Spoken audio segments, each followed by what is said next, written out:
On the arrival of the historic OSIRIS-REx sample, we celebrate that the Japanese Space Agency, or JAXA, has already visited 2 asteroids, Itokawa in 2005 and the asteroid Ryugu in 2019. The missions Hayabusa and Hayabusa 2 proved that it could be done and paved the way for today's ambitious goals of this daring enterprise. All right, let's send it back over to James for an update on mission operations. Go ahead, James. Yeah, thanks, Lauren. So everything continues to be nominal. I've been tracking the mission status here. Everyone looks dialed in, ready to go. You saw a few moments ago Sophia with Stu Wiley, our on-scene commander. He's ready to go. He understands the mission. They are ready to get out and recover that sample today. And as I mentioned earlier, just a few moments ago, actually I guess a couple hours ago at this point now, the SRC was released from the main OSIRIS-REx spacecraft. When that release took place, it was given an initial spin, which kind of preserves its angular momentum, its speed as it's coming in to Earth's atmosphere. It's similar to throwing a perfect spiral on a football, and teams are hoping for that perfect touchdown today. What you're about to see is basically the equivalent of throwing a touchdown pass over 10 football fields away and landing it perfectly in that end zone. So you can see on your screen now the mission operations team. They are just next door, dialed in, ready to go. They've been monitoring the vitals of the SRC all morning. They've been there in the room, prepared and ready to go. I'm sure they are absolutely thrilled for this moment. They might even see themselves on the screen there in a second, but they are hype and ready to go. This is the Lockheed Martin team just a little bit north of us in Waterton, Colorado. They are also dialed in. They're the ones who gave that initial command this morning to release the SRC from the main OSIRIS-REx spacecraft. You just heard from Lori that OSIRIS-REx is now on its way to its extended mission. OSIRIS-APEX visiting that near-Earth asteroid Apophis. A lot coming up in just a few moments. We're going to hit that key milestone of entry, descent, and landing. 13 minutes of punishing descent through Earth's atmosphere to us here in the Utah Test and Training Range. A lot coming up in just a few moments, but for now, back to you, Lauren and Jim. Thanks, James. Very soon, NASA's Artemis program will be bringing us more cosmic samples to study by visiting a familiar beacon in the sky. Give us 60 seconds, and we'll give you the moon. Artemis 3 will be the first sample return mission of NASA's Artemis program, sampling rocks and regolith from one of 13 candidate regions on the moon, all located near the lunar South Pole. The Apollo lunar landers returned a treasure chest of samples that taught us about the history of the solar system, dating back about 4 billion years ago. Artemis missions will explore areas near the South Pole on the rim of the moon's oldest basin, the enormous South Pole Aitken Basin. Artemis will explore areas nearly 1 billion years older than those explored by Apollo. Lunar samples from Artemis 3 and future missions will help scientists interpret the impact history of the moon and Earth, as well as increase our understanding of planetary processes. OSIRIS-REx, the first U.S. mission to collect a sample from an asteroid, will return samples from asteroid Bennu. The rocks and dust collected will offer generations of scientists a window into a time when the sun and planets were forming over 4.5 billion years ago. Samples from OSIRIS-REx and Artemis could rewrite our understanding of the evolution of the solar system. And that's a look at your Artemis Moon Minute. Boy, Jim, how can you not get excited about that? Oh my gosh. Oh boy, that's going to be so cool. All right, Sophia is standing at the forward edge of the recovery zone with an update. Take it away, Sophia. All right, thank you, Lauren. We are under 20 minutes away from EDL. That is entry, descent, and landing. And I don't think there's anyone here on planet Earth who has anticipated this day more than the principal investigator of the mission, Dante Loretta. Thank you for giving us time here today. My pleasure. It's great to be here. All right, so you are here on Wig Mountain because you are on the recovery team. That's right. Can you walk us through what you're going to be doing today? So I'm part of the environmental sampling group. From day one, this mission has paid attention to keeping that sample pristine. And we're going to come down. We had some rain on Thursday. Most likely we're going to be encountering mud out there. We're also interested in the air quality and any water that might be standing, just so in the very rare event that any of that material somehow comes into contact with the sample, we have a record of it and it won't compromise our science. Ah, wonderful. And I think one of the really exciting things about a mission like this, especially with you working with the University of Arizona, is that you're partnering with educational institutions. So can you talk a little bit about the legacy that a mission like this has? Yeah, thank you. I'm a professor at the University of Arizona in the Lunar and Planetary Laboratory, and our history goes all the way back to the Apollo missions. The founder of our lab, Gerard Kuiper, mapped the moon, helped pick the Apollo landing sites and the Surveyor landing sites, and we have been involved in every major NASA planetary mission since then. And really the best part of having a university lead a program like this is that it's a great training ground for the next generation. I've been on this program almost 20 years, and I've watched multiple generations of students grow up, become professionals, either join the team. We always take our team members on board when we need to fill roles, or off into other careers in aerospace engineering, science, and many other disciplines. It's really great to foster those incredible questions about our universe. Absolutely. And I know that you need to get back to your team to go on that recovery process. Yeah, the moment's almost here. Yeah, so thank you so much for joining us, and best of luck out there today. Thank you. All right, back to you, Lauren. Great, thanks, Sophia. Wow, I can't wait for Dante to get his moment in the sun. Goes Dante. That is amazing. All right, so Jim, the whole OSIRIS-REx spacecraft is not coming back today, right? It's just a part of it. That's right. This is the whole spacecraft, 40 feet long, the size of a school bus, but this special little thing here, the sample return capsule, is bringing home the goodies. And that's what we've just released, and it will be entering the atmosphere, and you'll be hearing all about it. And the samples were collected at the asteroid back in October of 2020 from this TAGSAM thing that inserted them in the capsule, and the capsule was released. So that's what comes home. The rest of this goes on to Apophis. That's right. We just heard Lori talk about that. But let's move over and take a look at this replica SRC capsule. Now, this was an engineering model that was used in tests a few weeks ago for a drop test. Can you talk a little bit about the engineering of this? That's right. This is a very special spacecraft, just like a small version of what we use to bring crews back when they come back home to Earth from the space station. It has a heat shield. It's about 30 inches across, so it's pretty big. It weighs over 100 pounds. Has a back shell, and inside it has the goodies, the sample return canister and the sample cap, the small sample canister. So this is the vehicle that brings those samples protected from all those changes in environment from the top of the atmosphere, 13 minutes of descent to the touchdown point that we're waiting for today. This is a very special spacecraft. It absolutely is, and it also was used in a drop test, as I mentioned. Let's take a look at some of that footage now. Right. So just a couple weeks ago, we dropped this replica, this engineering test unit, from 5,000 feet with a parachute deployment and went through all the operations, the choreography we need to actually make sure we can do it today. And that's what's going to be coming up.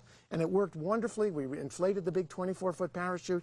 It floated down to the surface at 11 miles an hour. We went through all the recovery operations, the safing, the bagging, and the containment to come over to the clean room here, where we'll be doing that today to make sure those samples are from Bennu, so we can study them here on Earth and not contaminated by our wonderful Earth.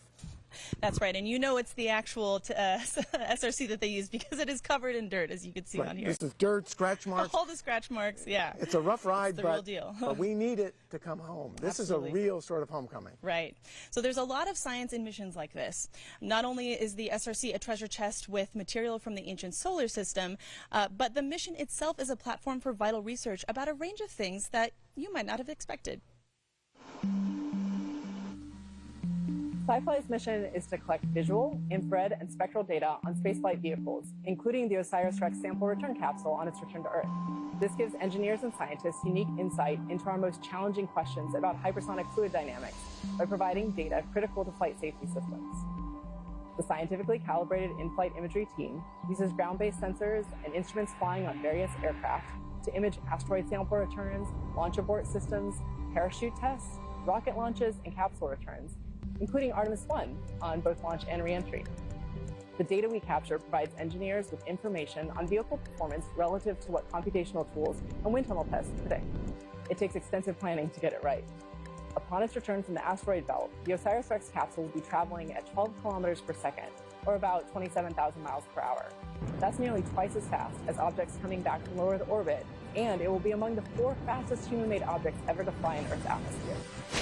In partnership with the Japan Aerospace Exploration Agency, Rocket Technologies International, and universities in Australia and Germany, SciFly is coordinating 3 ground stations and 4 aircraft to collect data on the sample return capsule's trajectory, heat shield performance, and the plasma environment surrounding the capsule as it speeds to the surface, all of which will help NASA understand its performance and help future planetary entry missions succeed. Joining us now is NASA's Kate Calvin, Chief Scientist and Climate Advisor. Kate, thank you so much for being here. Thanks for coming. Thank you for having me. It is wonderful to have you. All right, so as NASA's Chief Scientist, you're looking at the big picture. How much teamwork across the agency has made to, a day like today a possibility? A mission like this takes a big team, both within NASA and without. So outside of NASA. So the mission is managed by Goddard Space Flight Center in Maryland. The sample is going to be going to the Johnson Space Center in Texas after it leaves here. Marshall Space Flight Center in Alabama does the overall program management.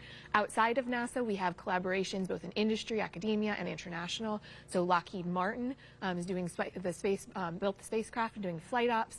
Kinetics is doing navigation. Wow. We have a science team led by the University of Arizona. And then we have recovery operations. Canada and Japan. Helicopter 1 has All of them departed are really wing critical to to us. station And keep I'll just stop outside you the right landing there. ellipse. We got a confirmation that helicopters 1 and 2 have just taken off. Very exciting. All right. So, Kate, one other thing. As an earth science and expert on how our planet works in climate, can you tell us how this asteroid mission, the samples we return, might impact how we understand life on Earth, how it evolved, and how climate issues now might be involved? Yeah, so this asteroid Bennu may record some of the earliest history of our solar system. So scientists are looking at it to help us understand planet formation and the origins of water and carbon, which led to life here on Earth. That's incredible. That is incredible. And, Kate, I know you've been to several launches. That's our typical bread and butter here at NASA. But this is more of a homecoming. How does that feel to you? It's great. The environment here is so nice, being with the team and thinking about, this spacecraft launched 7 years ago. And now there's all this amazing science just around the corner. Can you believe it? The team has really been working hard. And are you going to stick around for the show? Awesome. Fantastic. All right. Well, Kate, thank you so much for joining us. Thank you. Thanks, Kate, for all you do. Thank you so much. This seems like a perfect time to dig into some more information about Bennu. Bennu isn't part of the main asteroid belt. It's a NEO, a near-Earth asteroid with an orbit that occasionally brings it in close proximity with us here on Earth. Bennu is about 500 meters in diameter, which is taller than the Empire State Building. It rotates upside down on its axis compared to Earth, with a tilt of over 177 degrees. Scientists chose to study Bennu because Recovery of its operations. organic Helicopter compounds 2 and has mineral departed clays. wing to station keep outside the landing ellipse. All right, so you just heard that they have departed WIG. Excellent Whoa. progress. Fantastic. Woo. All right. Moving on, it isn't as smooth a surface as we initially thought. It's actually covered in pebbles and marked by these large rocks and boulders nearly everywhere.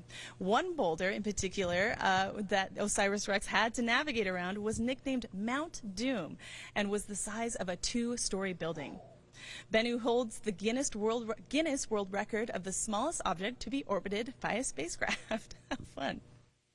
Now let's get an update from Sophia, who is standing on the edge of the ellipse. Take it away, Sophia. Okay, 2 of the helicopters have already just departed, so the team is already in the recovery process, or at least the beginning phases of it. But right now, we are waiting to hear precisely where the capsule is going to land before the rest of the teams head on over to that location. Now we are about under 10 minutes away from the capsule hitting the top of our atmosphere, and we are eagerly anticipating this largest sample of ancient solar system material that we have received since the last Apollo mission in 1972. So that is 51 years since we've had such a pristine and large sample of ancient solar system material. It's a really big day for science, and we're just in the beginning phases of today, but we are certainly excited to hear about what will happen and see those parachutes finally descend through our atmosphere. So yes, we're certainly excited, but this is just one phase of this amazing mission. I'm going to send it back to you, Lauren. See the operational milestones we're expecting throughout the morning. SRC separation already happened, and the capsule is now heading for its rendezvous with Earth's atmosphere. Jim, it always appears like these operations are simply inevitable.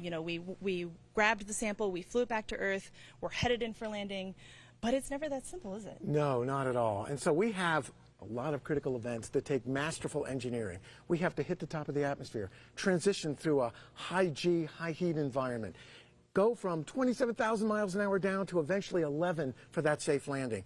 All these things involve changes in environments, forces, things that could disrupt our sample and change them, which we want to document. And so we really want to understand this and finally bring it to rest so we can then bag it and encapsulate it so we can eventually get the sample into our clean room here so we're ready to transfer tomorrow to Houston to the Johnson Space Center. So this is a big process, well rehearsed by a masterful team. Absolutely, and contains, work from thousands of individuals who are making this happen. All right, so we know that you're submitting questions from all over. Let's take a few more social questions. All right, what do we have? At Dev Saran at 5342461.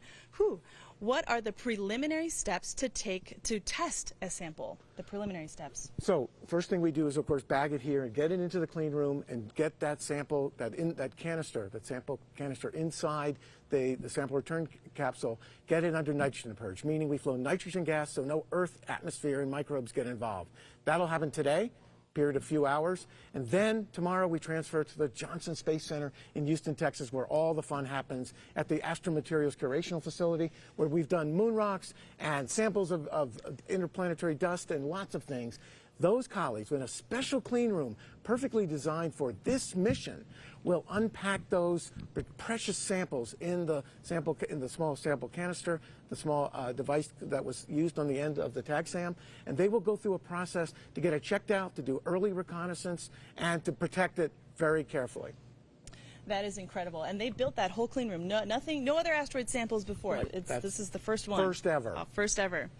As the SRC approaches the edge of Earth's atmosphere, we are just moments away from the world's largest ever asteroid sample return. Jim, what are you feeling right now? I am literally tingling all over with exhilaration. This is a small step for a capsule and a giant leap for science. It really is, and if that's one thing we can impart, that is it. This is a huge, huge milestone, a great achievement. So this is it.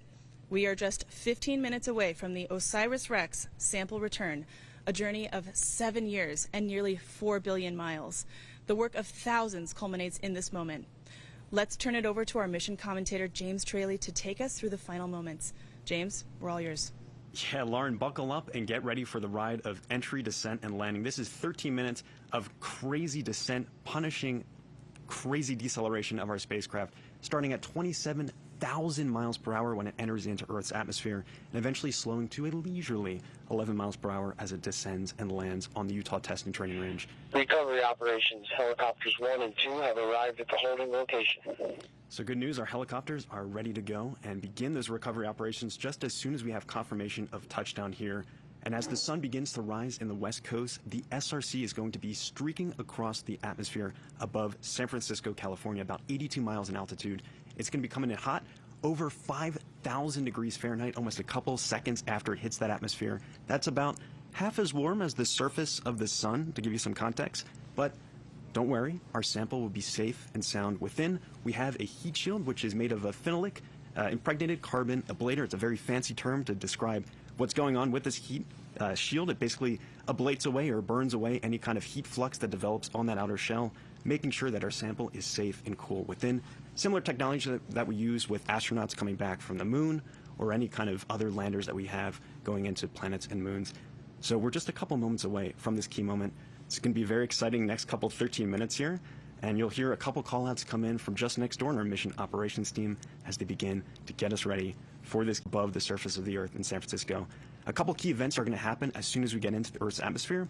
Very quickly we're going to deploy our drogue parachute. This is for stability, stabilizes our descent, and make sure that we are continuing to target that landing ellipse that is here in the Utah Test and Training Range. It is a 36.5 by 8 mile landing ellipse that is here, marked out for that recovery operation. You see on your screen now the mission ops team eager at the edge of their seats for that first call out of Earth atmospheric entry.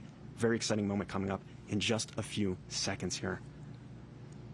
We're about 20 seconds away. You see the team at Lockheed now, all standing ready on the edge of their seats. This team, I'll remind you, just a few hours ago gave that command to release the SRC on this long journey. It's been on its own for 4 hours. There's nothing we can do at this point. It's coming in, rain or shine. EO milestone. The SRC has entered the Earth's atmosphere. UTTR tracking assets have acquired. And here we go. Start your stopwatch right now. We are 13 minutes of entry, descent, and landing. We have that expected milestone of entering into the Earth's atmosphere.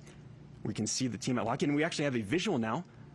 This is from our infrared tracking camera on the WB-57, our high-altitude plane, at about 47,000 feet MSL, mean sea level, getting a great view of that SRC heating up as it enters into Earth's atmosphere. The punishing deceleration that spacecraft, that SRC, is experiencing right now as it comes in at about 27,650 miles an hour. You can see it glowing brightly in the sky.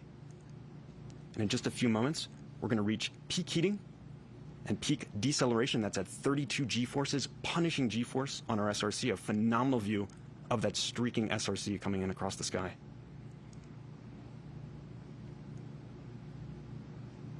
At this point, we have entered in over San Francisco, California, and are very quickly going to be approaching the Utah test and training range just a little bit further to the east. Entry was at EEO milestone. SRC is experiencing maximum heating and maximum deceleration. So you just heard right there, we're experiencing that 5,000 degree Fahrenheit maximum heating, burning scalding hot on that heat shield that is protecting our sample within, and maximum deceleration that is at 32 G-force, punishing deceleration from Earth's atmosphere, the drag forces that are acting on that SRC. Once again, as I mentioned, that sample is safe and sound within that SRC, that sample return capsule, as it comes in, burning through Earth's atmosphere. You can see our high-altitude plane searching for that SRC. You can see it faintly on your screen there. Our next milestone will be expecting that drogue parachute deployment. That'll be at about 102,300 feet altitude. And as I mentioned before, that will stabilize our descent and slow us from hypersonic to subsonic speeds as we continue to target the Utah test and training range. Expected EDO milestone. SRC commands drogue parachute deploy. So we heard that command to deploy the drogue parachute. Waiting to see that visual confirmation, but that is at 102,300 feet. And a side note, at this time, 8:44 a.m. Mountain Time, the OSIRIS-APEX spacecraft is at its closest approach to Earth. That will be on to its extended mission, visiting the asteroid Apophis in the year 2029, continuing this incredible mission at another world. And in just a few moments, we should enter into special use airspace at approximately 8:46 a.m. That's going to be at 10 miles off the deck here at Utah Test and Training Range.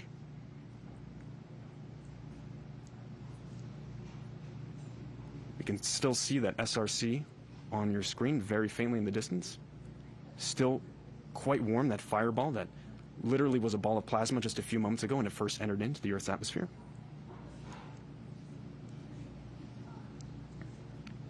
That SRC is nearly 3 feet wide, 1.6 feet tall. It's a small object, so quite a challenge to track this as it comes searing into Earth's atmosphere.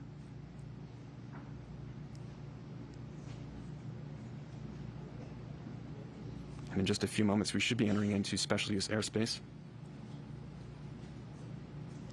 This area was specifically chosen for this mission. It's a wide open, vast desert space, relatively flat, perfect to land this sample today.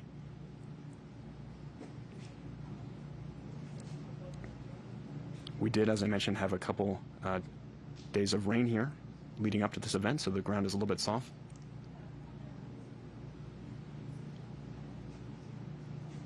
You can see our SRC.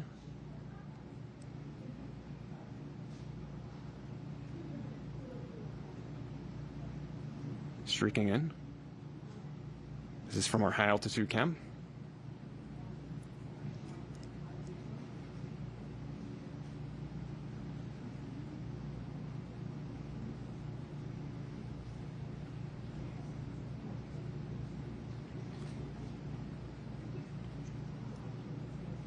Our next milestone, we should be expecting main parachute deployment at around 8:49 a.m. Mountain Time. That will be at around 5,000 feet elevation. We continue to track with our high altitude camera here.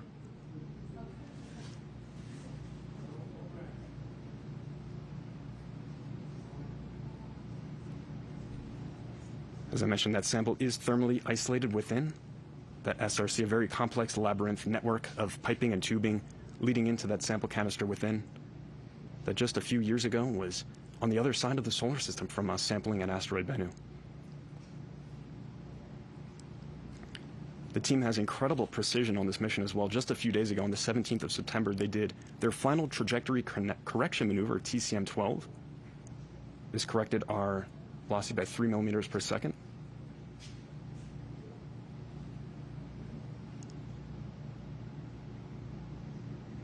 We see PDL milestone. We have confirmed parachute deployment. Wow, and after an exhilarating streak across Earth's atmosphere, we have parachute deployment. You can see just a sigh of relief from the team. I can hear some applause here. There is that orange creamsicle colored parachute, just a delight, a sweet delight to see in our sky here over the Utah Test and Training Range. A phenomenal view, just wonderful to see that deployment. That is at around 5,000 feet elevation above the Utah Test and Training Range, and now this is like a marathon runner savoring that last lap here as we approach the finish, that landing in the Utah Test and Training Range. Wonderful to see that. We continue to track. This is with our high altitude camera still, that WB-57, and we should have a great view from here on the ground. We've got a variety of different tracking assets, and you saw Sophia out at the edge of that ellipse watching from Wig Mountain. The team there could potentially have a wonderful view momentarily as well. We'll continue to descend. Our next altitude descent will be at about 4,000 feet. Just a few minutes away from getting that sample from the other side of the solar system, from the surface of asteroid Bennu at sample site Nightingale to the rugged terrain of the Utah Test and Training Range. Looks like winds are relatively low. Not a lot of rocking back and forth. Those parachutes seem to be perfectly smooth coming down, that parachute there. Continuing to descend, with a slight little bit of tilt back and forth of our SRC as it comes to its resting velocity of 11 miles per hour as it makes that final descent.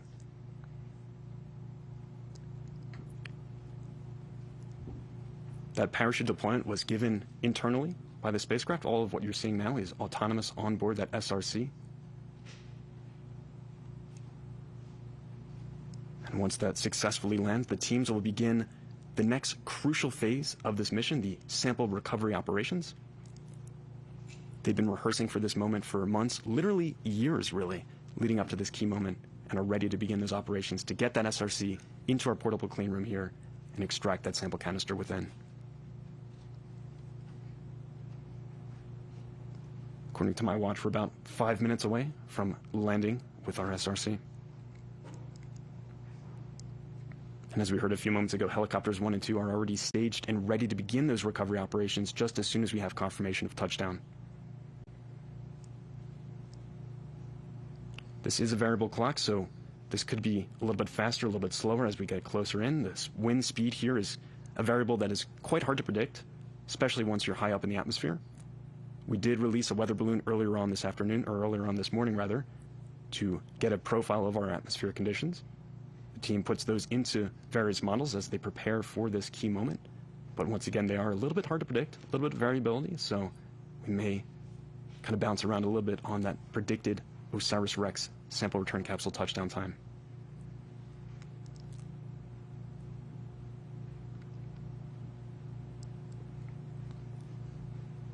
The ground really closing in now on that SRC. PDL milestone. Helo 1 has visual on the SRC below the chute. That is phenomenal. Let's see that view here from that first helicopter.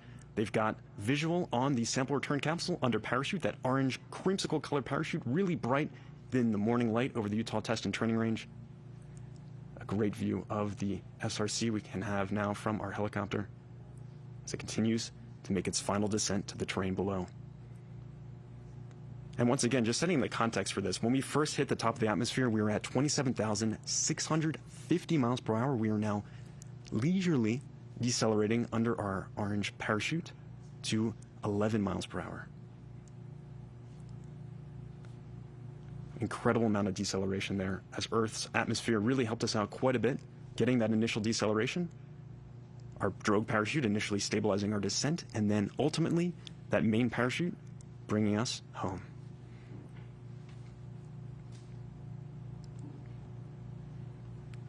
You can see right in the center of that crosshair, that is the parachute with the SRC dangling beneath.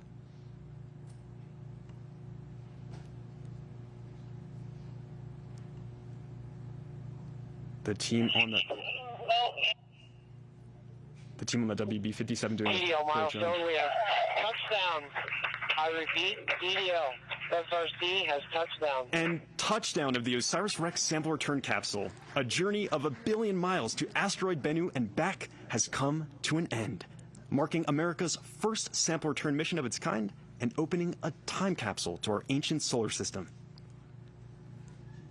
Unofficial touchdown time, 8:52 a.m. Mountain.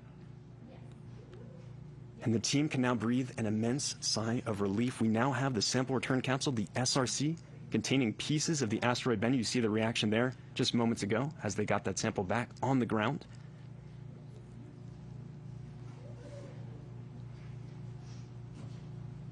This is the team at Lockheed celebrating that momentous achievement of getting that sample from the other side of the solar system at asteroid Bennu. When we took that sample, we were over 200 million miles away from us here on Earth. The long journey back, 1.2 billion miles from asteroid Bennu, back to here with that sample, has just come to a dramatic close. And a little bit ahead of schedule, too. The SRC landing about 3 minutes ahead of when we had originally predicted. It was in a rush to get back here, carrying amazing amount of scientific information within. The team is eager to crack that SRC open, get the sample canister within, and begin the process of understanding the origins of our solar system and potentially the origins of life.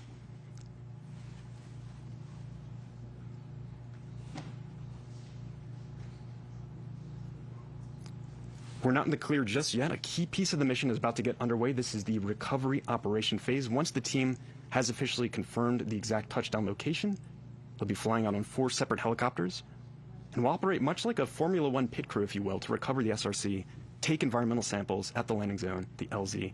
Everyone has a role to play. It's going to be simultaneous action as they get that SRC recovered and begin to do an environmental safety sweep, collecting samples along the way.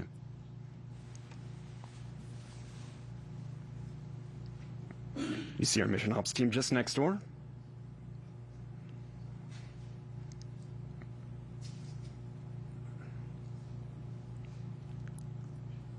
Once again, remind you that the sample canister itself is not actually going to be opened here at Dugway. The next phase of the operation is simply to get that SRC into the portable clean room that has been specifically set up for this recovery operation. The team will then remove the heat shield protecting the SRC and its precious cargo within the entire descent through the entry, descent, and landing, remove the back shell, and then extract the sample canister within the tag sim that just a few years ago collected pieces from the asteroid Bennu. Today, the goal is to get the sample canister. Recovery operations. Helicopters 3 and 4 are leaving rig for the landing ellipse. You see some big smiles from the team there. They are getting those helicopters out to the landing ellipse now to begin those recovery operations. The first person to approach the SRC is Stu Wiley, our on-scene commander. You see the helicopter, the last of them, taking off from the Whig Mountain just at the edge of that landing ellipse.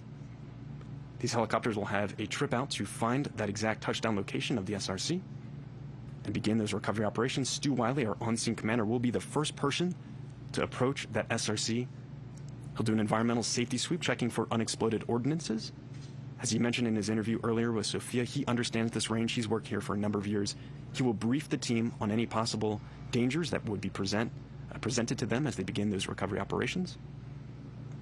And then a team member from Lockheed Martin will begin to take gas and thermal readings once the area is safe of that SRC to determine whether or not it is at safe operational levels for the rest of the team to begin the recovery operations.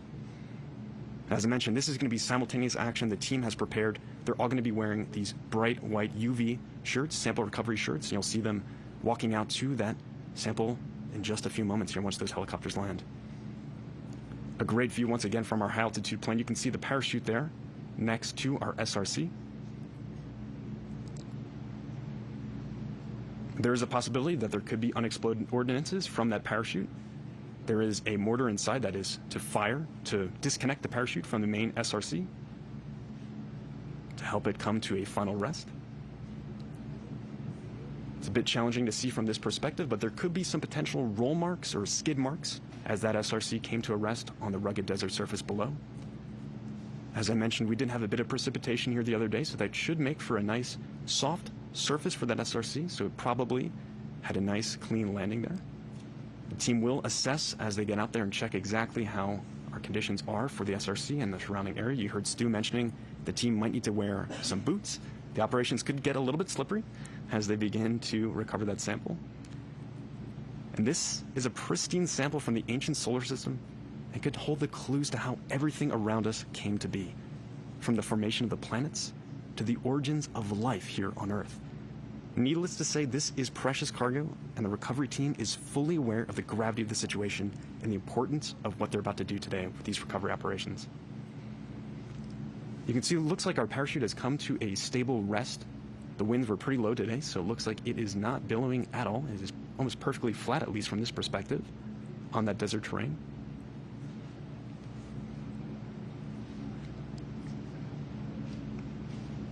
And throughout all these operations, the crew member safety is paramount. So you'll see the team probably huddle up a couple times as they begin these recovery operations to make sure that everything is safe and continues to be nominal as they make their initial safety sweep. All of this recovery should be a very quick process, usually. They've rehearsed for this again for months. They've been out here all summer really rehearsing for this moment. They did a drop test last month. They've also had numerous rehearsals actually practicing containing that SRC, getting it on a sample carrying fixture. Recovery operations, WV has located the parachute on the ground. You just heard that confirmation from that high altitude plane locating that parachute on the ground. This location info will be relayed to our team members aboard those helicopters as they begin their approach out to the landing zone.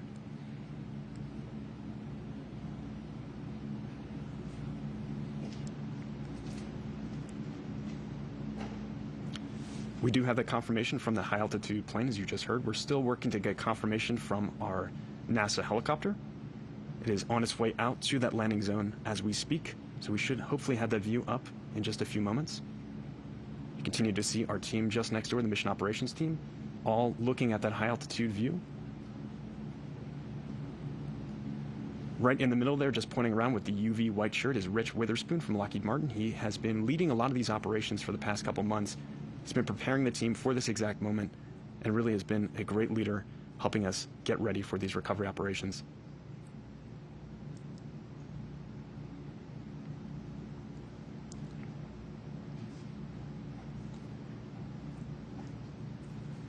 Yeah, so this ellipse here, this landing zone, is a quite large setup here, and this was chosen intentionally for this mission.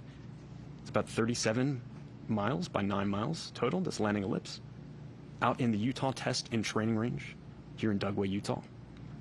This is an enormous facility. As you heard earlier, it's about the size of Rhode Island, all in all, this whole facility. It's relatively flat, very smooth terrain, this desert surface. So it's perfect for bringing something back and having that nice, safe landing on the desert surface. Just a few years ago, the OSIRIS-REx spacecraft back in 2020 made its tag attempt, the touch and go attempt to actually collect the sample that has now landed in this desert. When it did that, it was only at the surface for just a couple seconds, descending at a speed about 11 centimeters per second, just a little bit faster than a baby that is crawling. It's a very slow pace, but they were able to successfully get that sample and bring it from the edge of our solar system back to us here at that Utah Test and Training Range.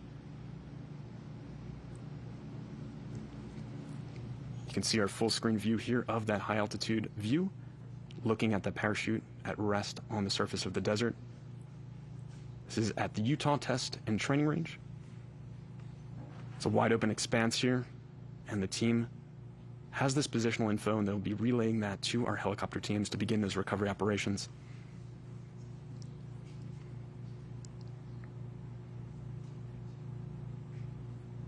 And what you'll see in a couple of seconds here, the recovery team, the recovery crews are responsible for securing the sample return capsule, the landing site around it, and helicoptering the SRC to a portable clean room that's located just next door here on the range. And just a little bit later on, it's going to be attached to a 100-foot long line beneath one of the helicopters, and then will actually be flown to the clean room. This was determined to be the best possible way to transport that SRC safely and efficiently, to get it on a nitrogen purge and maintain that pristine nature of the sample within. As I mentioned, this is an enormous ellipse, 37 by 9 miles. It's a large expanse to cover by car. It's a very bumpy ride out there as you kind of start to make your approach across this rugged terrain. With the helicopters, it will be approximately a 20-minute flight back with that SRC. They take it at a nice slow pace, effectively parading the SRC around, just giving it its last big moment as it is served its purpose officially at this point of getting that sample canister safely here to Earth. Once we actually land and begin those recovery operations, you'll see a lot of team members out beginning to take samples, both air and also soil samples from around the area. These are places of interest for the sample curation team that will actually open up the sample canister in the coming days down at the Johnson Space Center in Houston, Texas. They have a phenomenal sample curation facility there, and these samples from asteroid Bennu will join a historic collection of other asteroid materials, including samples from the Apollo mission, samples from both the Stardust and Genesis missions, as well as Antarctic meteorites that were collected by our scientists. In the coming days, we'll actually know exactly how much sample we got back from Bennu. The original mission requirement was 60 grams of pristine sample from the asteroid surface. Based on some very clever engineering, the team believes that they have potentially 250 grams, or 6 times that mission requirement, inside.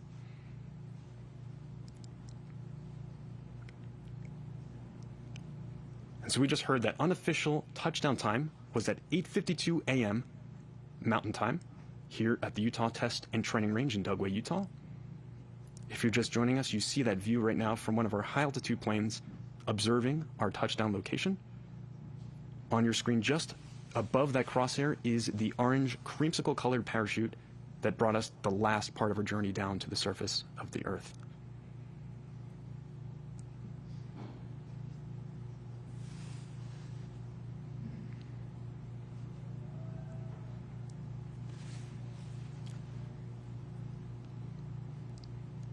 You heard from Jim earlier that that main parachute is about 24 feet across. Fairly large parachute that helped us decelerate on our last leg of the journey.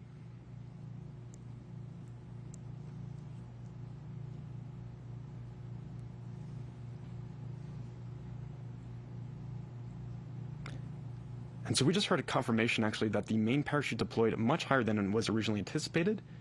It was originally supposed to deploy at about 5,000 feet elevation, but it actually deployed at around 20,000 feet, so much higher up. So that would explain our kind of earlier touchdown time than expected here.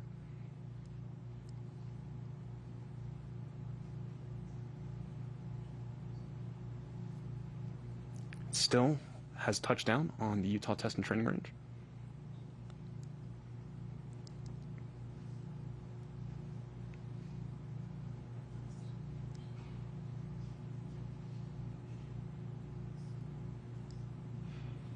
Team members continue to fly out to this location aboard helicopters. As I mentioned, there are 4 recovery helicopters in total. The mission operations team is continuing to monitor the situation. They're the ones who are relaying us that info about that high parachute deployment, that 20,000 foot parachute deployment.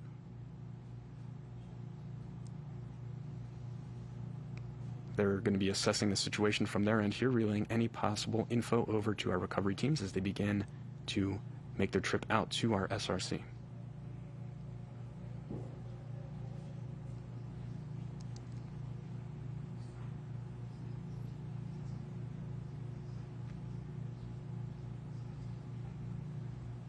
One of the first goals once the team gets out there is to safe and stow the parachute. Begin to mark places of interest, as I mentioned, for that curation team to begin sampling. This is all a very well-coordinated machine, very well-oiled machine that operates in tandem. They've rehearsed extensively for this moment.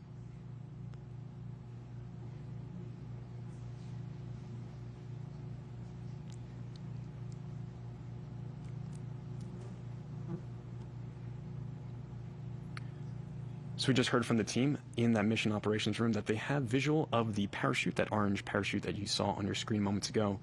But we do not yet have visual confirmation of the SRC itself.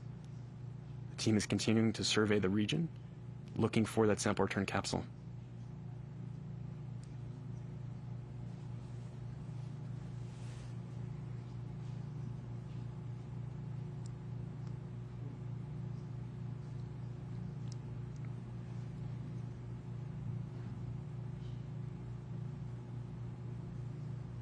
Recovery operations. Kilos 1 and 2 are in the area of the landing site and are in the search operation. So you just heard that call out from Tim Preiser, who you see on your screen there from the mission operations room. He just announced that Helos 1 and 2 are now at that landing site. They're pointing out something on the screen. I see some smiles. It seems like we might have potentially some more information on that SRC in the coming moments. Helos 1 and 2 will be surveying this region, looking for both that SRC and also eyeing up the region, looking at that parachute that was deployed. Recovery operations. All of the ground supported vehicles have left rig and are in pursuit of the landing zone. So some more team members are going to be heading out to that landing zone as well in support of those 4 helicopters that will be the main group recovering that sample. The main helicopter will be actually attaching that sample return capsule once the team has it located and ready to prepare for recovery operations. They'll load that on long line.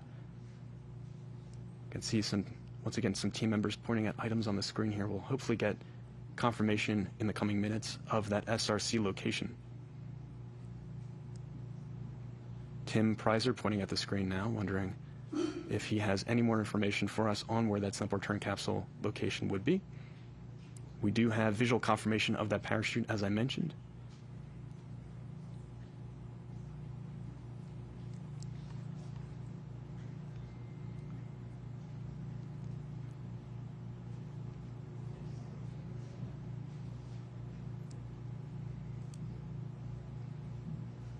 Rich Witherspoon radioing out to the team, and now we have a view from our helicopter of the landing location. You can see the sample return capsule dead center on your screen, that kind of dark gray black object right there.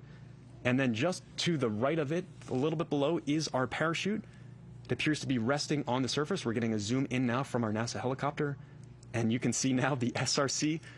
At last, we have a visual of it on the surface of the Utah Test and Training Range. I'm sure that is a pleasant sight for the team to see. Recovery operations. Kilo 2 has visual on the SRC. I repeat, SRC has been located. And we have visual on that SRC. It appears that the parachute has also disconnected. It's a little bit off from that SRC, disconnecting from the back shell. The SRC appears to be resting on its nose, that heat shield that protected it the whole way down through that entry, descent, and landing. Lockheed is celebrating that moment. I'm sure they are breathing another sigh of relief here. It's been a wild morning for everyone involved. They've been up since the crack of dawn, just a little bit further north from us in Waterton, Colorado. They gave the go command to actually release that SRC that you see on your screen right there from the OSIRIS-REx spacecraft about 4 hours ago. It then ventured entirely on its own and now sits on its own for us here in the Utah Test and Training Range. So now that we have visual, the teams should be able to begin the recovery operations in just a few moments. As I mentioned, that first person on scene will be the on-scene commander, Stu Wiley. He'll be doing an environmental sweep. We're getting a nice close-up view. You can see the parachute disconnected. You can see some of the wiring of it there, just a little bit off the edge of our SRC. The SRC looks quite charred up from that entry in. That was expected, as we heated up to temperatures over 5,000 degrees Fahrenheit upon entry into Earth's atmosphere. You can see a great visual of some of that rugged terrain out there. Just a sweeping expanse, very panoramic terrain at the Utah Test and Training Range. It's a great location for us to land this sample. The team looking a lot more relieved now that we actually have visual. And we should be able to begin those recovery operations shortly.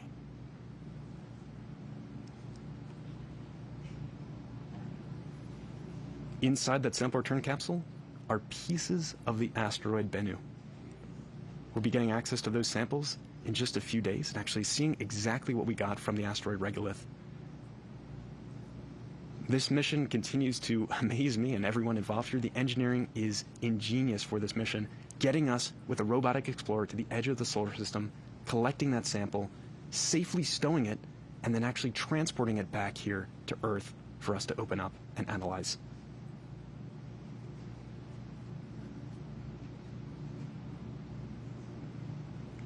The surface today was probably a little bit soft, so it looks like it's resting a little bit far off the actual desert. It doesn't appear to have dug in too much with that nose cone from the heat shield.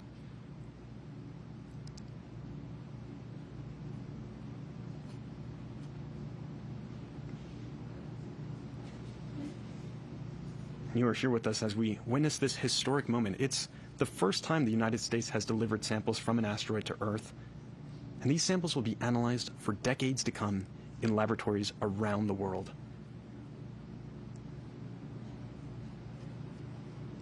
And there is landing of our first helicopter at the site. Appears to have a nice soft landing. We're just probably a couple hundred feet. Recovery operations. Helo 1 has landed at the recovery site. So our first helicopter, you just heard confirmation, and you can see visual confirmation of that landing. We're maybe about 100, 200 feet away, landing away from that sample. So a little bit of a hike for our team members to get out to that sample return capsule and begin our environmental safety sweep. As I mentioned, our on-scene commander, Stu Wiley, will be the first person of the team to actually approach this sample, check the area for any unexploded ordnances, UXOs, that could possibly be out there on the range, and then also make sure that that SRC is safe for our operations team to approach and begin recovery. You can see where that parachute disconnected from the top of that SRC. That is the back shield that you see right there at the very top with that little bit of white wiring still coming out of the top. Our SRC perfectly landed there on the Utah Test and Training Range. So what you're about to see happening next is the process of recovery operations. This is a key moment of today's events to actually get that SRC from out in the desert into our portable clean room here at Dugway. It is crucial that we maintain the pristine nature of this sample that we got back from asteroid Bennu. It could hold the clues to how everything around us came to be, from the formation of the planets to origins of life here, so the team understands just how crucial the contents of that SRC is, and they're going to work as efficiently and as safely as possible to get that SRC contained, wrapped up in thermal blanketing, placed in a sample carrying fixture, and then attached with long line to our first helicopter there. It'll then be transported the long journey back here, a much more relaxing flight, I'm sure, for our SRC, to our portable clean room at Dugway, at which point the team members will extract the back shell and remove the heat shield from the SRC. It's served its purpose. We're mainly now concerned with getting the contents within that sample canister containing pieces of the asteroid regolith out of that SRC. We won't actually, as I mentioned, be opening that sample canister just yet here at Dugway. The team is simply focused on getting that SRC, or the sample canister rather, on a nitrogen purge, and this is to maintain that pristine nature and prevent any kind of contaminants from the atmosphere from getting into our sample within. Recovery operations. Helos 3 and 4 have been cleared to land at the recovery site. And the rest of the team is closely behind, ready to land at the recovery site to begin operations. This will be simultaneous action that you'll see here once we have the clearance from Stu Wiley to begin our recovery operations.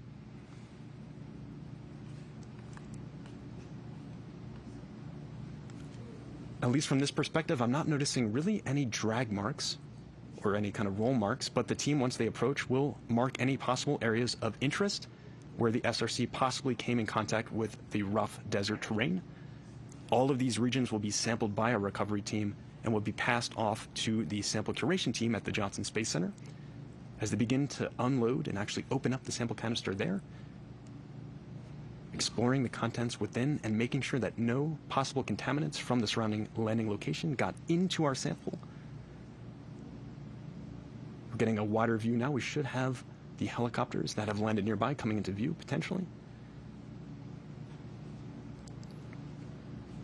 Team really taking extra precaution as they approach the SRC. As I mentioned, team member safety is paramount during these operations. There are possible potential areas of concern as the team begin these operations, including the temperature of that SRC. You see it looks quite charred there. It could still be a little bit warm. As I mentioned, it heated up to over 5,000 degrees Fahrenheit. So as the cool desert air begins to cool down that SRC, we want to make sure that it is cool enough for our team to actually begin those recovery operations. We'll also be checking the gas levels of that SRC to make sure that it is not outgassing from the batteries within, heating up during that reentry. We'll also be making sure that there is no live voltage present And we see a view now from our high-altitude plane that has visual of those helicopters landed nearby, just at the northern part of your screen. You can see one of them on screen now. The top of your screen there, it is centered up. There is our helicopter, and it appears that we have our on-scene commander potentially walking over. This is, once again, our high-altitude WB-57 shot of our helicopters landed at the LZ, our landing zone. You can see some movement on the screen. It appears some team members might be approaching our SRC at this point to begin those recovery operations, the initial safety sweep.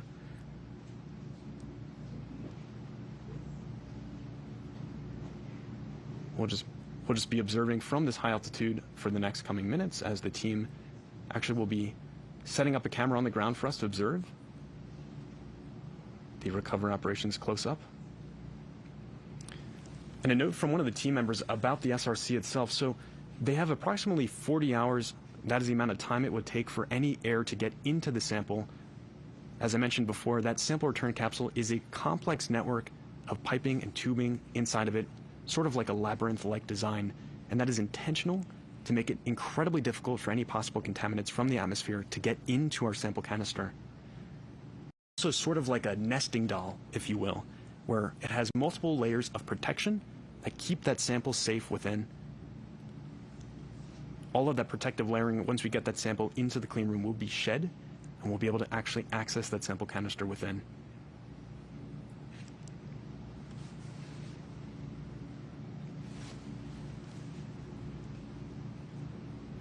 The main goal, as I said, for today is to get that sample canister on a nitrogen purge. That is to maintain its pristine nature. And we have visual once again from one of our helicopters here orbiting around the landing location. You can see our SRC at the bottom left of your screen and its parachute that helped us get the last leg of the journey down. It deployed a little bit higher than we expected, 20,000 feet elevation. Original expectation was at about 5,000 feet.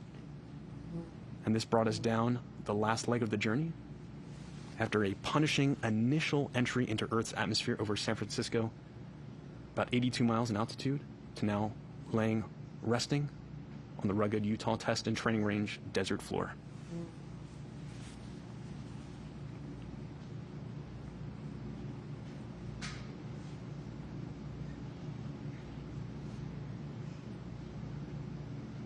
Recovery operations. Recovery team is in the vicinity, beginning their initial assessments. So you just heard confirmation from Tim Preiser that the team is beginning to actually approach the SRC for that initial environmental and safety sweep. You'll soon see our on-scene commander, our Oscar, Stu Wiley, approaching that sample return capsule. As I mentioned before, he'll be checking for any possible unexploded ordnances. You can see our mission operations team. They have been overseeing all of this morning's events, and they're going to continue. There we go on screen. You can see front and center there, Stu Wiley, our on-scene commander, and right behind him is Victoria team. They are both wearing personal protective equipment, gas masks. That's for their own safety as they approach, as there could be potential outgassing from that sample return capsule's batteries heating up during re-entry. You can see him scanning the region. He is checking for any possible unexploded ordnances, UXOs. Recovery operations. Oscar is performing the unexploded ordnance survey. And you just heard that he is in fact doing that survey right now. You can see him walking around the SRC. This is the first person to come in contact with this SRC since it was on the other side of the solar system. We had sent this on a long journey, the OSIRIS-REx spacecraft. Finally delivering the sample, he is motioning over to Victoria team, who is shortly going to approach and begin taking some gas and thermal readings. You can see her walking over and must have given the clear for her to proceed. A little bit closer. Stu continues to pace around the surrounding area.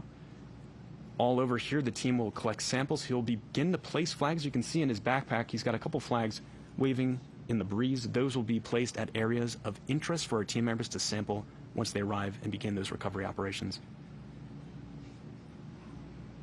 Victoria is now appearing to take out her thermal and gas reading devices. She's taking an initial thermal reading of that SRC as we speak, looking for it to be at an operational temperature of around 100 degrees Fahrenheit. Lockheed Martin Safety is performing hazardous environment assessments. And you just heard that confirmation. So she is performing that hazardous environment assessment, checking the thermal temperature of that SRC. as well as taking any kind of gas readings to make sure that we are at safe operational levels. She is also leading over. This is Victoria team from Lockheed Martin. Stu continues to sweep the area around her for the safe operation of our recovery crew members.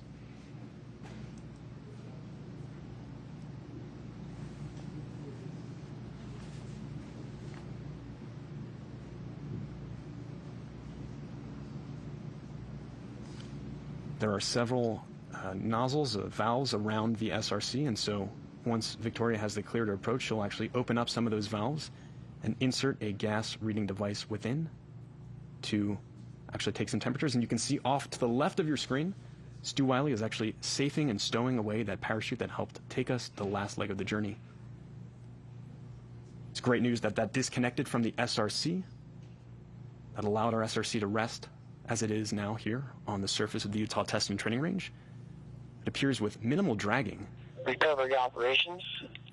Oscar is safing and storing the main parachute. So Stu is going to get that parachute stowed, placed away, as Victoria is front and center on your screen, beginning to take some of those gas readings to make sure that we are not outgassing any kind of noxious chemicals that could be present from that battery heating up within the SRC.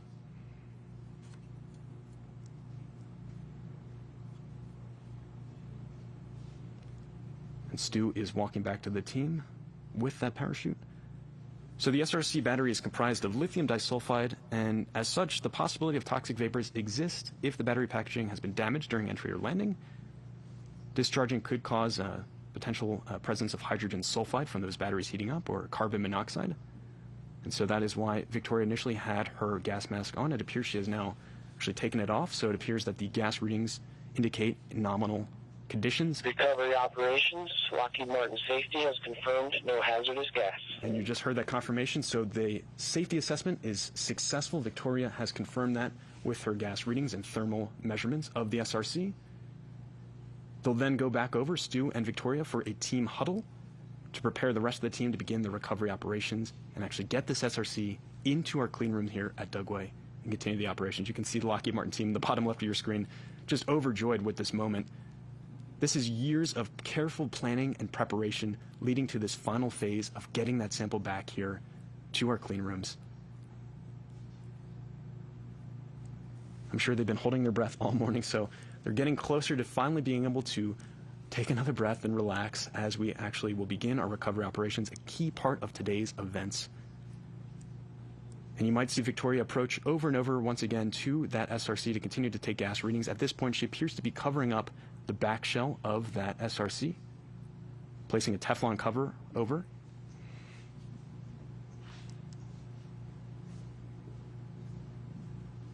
This is where the parachute actually deployed at the top of the SRC capsule, the sample return capsule rather.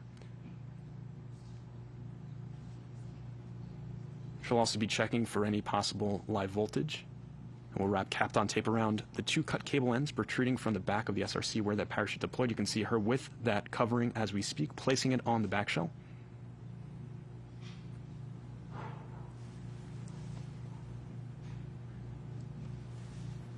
And she has successfully placed that shielding on the back, that Teflon cover.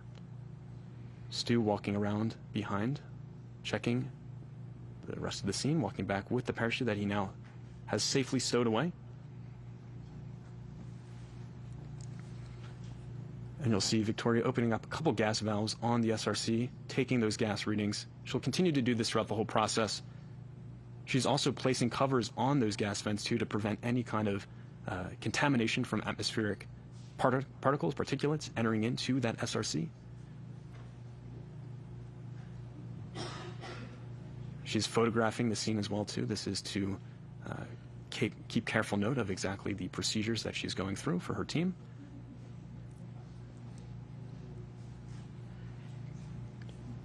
So the recovery operations will be getting underway shortly now that the team has conducted their initial environmental and safety sweep. Everything appears to be nominal, which is fantastic. We do, in fact, have that SRC on the ground. The rest of the team will be approaching shortly. But for now, back to you, Lauren and Jim. Wow, thank you, James. Oh. Can you believe it? OMG. Touchdown for science. What a great day. For the folks at home, this is a huge deal, and they did it. For the first time in history, we brought goodies back home from this kind of object in the history of humanity.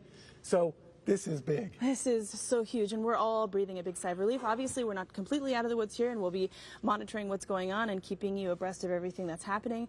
But for now, wow, we made it home. A great job by that Lockheed Martin team safing that craft. Fantastic. What a spacecraft. We have to name her specially. Yes, absolutely. In that capsule, everything perfect. So while the capsule was making its way to the ground, mission teams... Recovery operations, all event covers are in place. All right, so we're making progress. We're making progress. All right, so while the capsule was making its way to the ground, mission teams in the Colorado control room and the mission ops area here in Utah were, of course, riveted by the live images. These teams have watched and nurtured this mission for more than 7 years of spaceflight, and even longer in terms of construction and design. Gosh, wow, amazing. 11 years since it was selected to fly. What a job, folks. Just fantastic. A lot's happened in 7 years. All right, so let's get an update from where the action started this morning. Sophia, tell us everything. Okay, firstly, I want to say we are so grateful that the capsule is on the ground and in good hands now. Now, from here, from Whig Mountain, I am overlooking the vast landing zone, which, again, is larger than the state of Rhode Island. So, during that time, listening to James's commentary of the capsule coming through our atmosphere, we're all standing on the edge here, looking and scanning through the sky. But just to give you some context again of where I am, I'm about 4,000 feet up, overlooking a vast, ancient seabed. So the mountains that are peppering along the edges over here, they are very muted colors. It's beautiful pastel out there. And as we're looking over through the sky, it's hard to see because there's alkaline dust from this ancient seabed. And considering that the capsule has landed on the edge of the landing zone, even though I'm as close as I could possibly be, I didn't see anything over here. I will say I'm a little disappointed, but grateful that that capsule is in the most capable hands it can be, and that is the most important thing out here. So while I didn't see with my eyes myself, we saw it on the screen, and it's still a great day. So back to you, Lauren. Wow, thank you, Sophia. And thankfully, we got that great image from the NASA helicopter. Wow. Just well done to that team. Thank you for that. So while we're keeping an eye on ongoing operations to prep for the SRC transport, we have a special message from someone who keeps a close eye on the entire manifest of the space agency's travels around the solar system. Hey, everybody. Congratulations to the OSIRIS-REx team. You did it. You designed it, you built it, and you carried out the first mission to collect a sample from an asteroid. And after a 2-year journey, it has touched down at the Utah desert. It brought something extraordinary, the largest asteroid sample ever received on Earth. It's going to help scientists investigate planet formation. It's going to improve our understanding of asteroids that could possibly impact the Earth.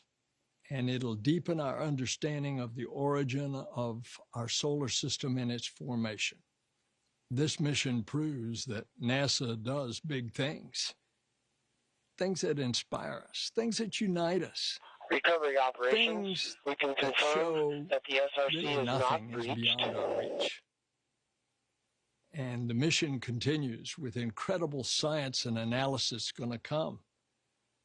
But I want to thank you all for everybody that made this OSIRIS-REx mission possible.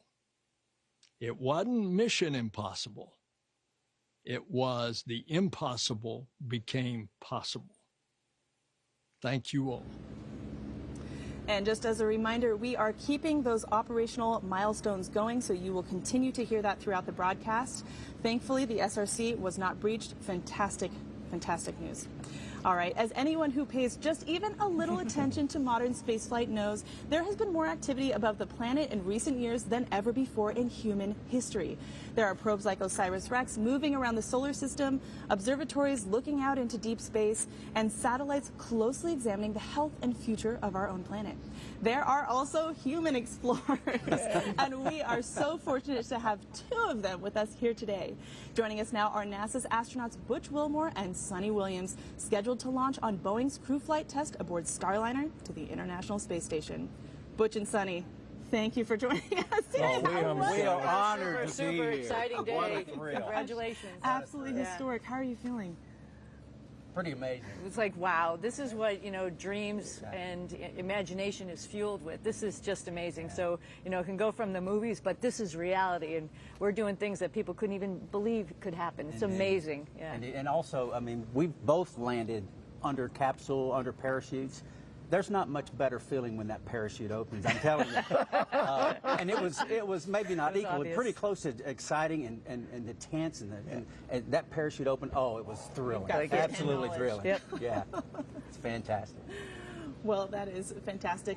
One of the things that I think will be really interesting is this, of course, this site is being considered as one of the candidates for the Boeing Starliner crew flight. Right, and that's actually why we're here. It just worked out in our timing for our training and as we're working on Starliner, that we could come and actually view one of our prime landing sites, which is here at Dugway. And so that's actually what brought us to the area, so we could be here and sharing the experience with you today. And we see this has gone so well, we are ready to land. Recovery operations. That's the place that our flight The recovery team is performing their safety This is a huddle. beautiful place. It's a beautiful day this morning. No wind. I think the capsule just came right down under the chute, and hopefully we'll have a nice soft ride just like this hope capsule so. too. Absolutely. And we just got a call out that the recovery team is performing their safety operations. Everything nominal. So Fantastic. you guys will be coming back and maybe someday with samples yourself brought back by humans. Indeed. What do you think about that? Again, we're in that era of going beyond low Earth orbit now with humans, headed back to Moon and potentially one day to Mars with the Artemis program. And it is a thrilling time, as you mentioned earlier. So much taking place within the solar system, the near solar system now, and it's fascinating. Great time to be in human space. Awesome. I think I'd be a little bit nervous to go to an asteroid, so, Wise so woman. I'm She's super wise. glad the spacecraft did it, and we'll set the pace and show us how to do it. But Absolutely. I think maybe you'll practice a little bit more before we go, because it's Good a idea. dangerous, Yeah, it's a dangerous sounds good. environment Right. learning about it. So much Suni and Butch, thank you so much for joining us Oh, we today. appreciate Hopefully it. you'll stick around for more of the show. Yeah, All right, congratulations Thank you, to guys. everybody out Thank you there. Really so appreciate it. Yes, Thanks, sir. guys. Good luck with your flight. If you've just joined us, this is special live coverage of NASA's OSIRIS-REx asteroid sample return mission. You might be thinking, this doesn't look like a typical NASA facility. And it's not. In fact, it's because of the extraordinary capabilities that we find here, that we find ourselves in the Utah desert in the first place. We're coming to you live from Army's Dugway Proving Ground. We've got a video postcard to share that will give you a better sense of the glorious desert environment all around us. Take a look.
Wow.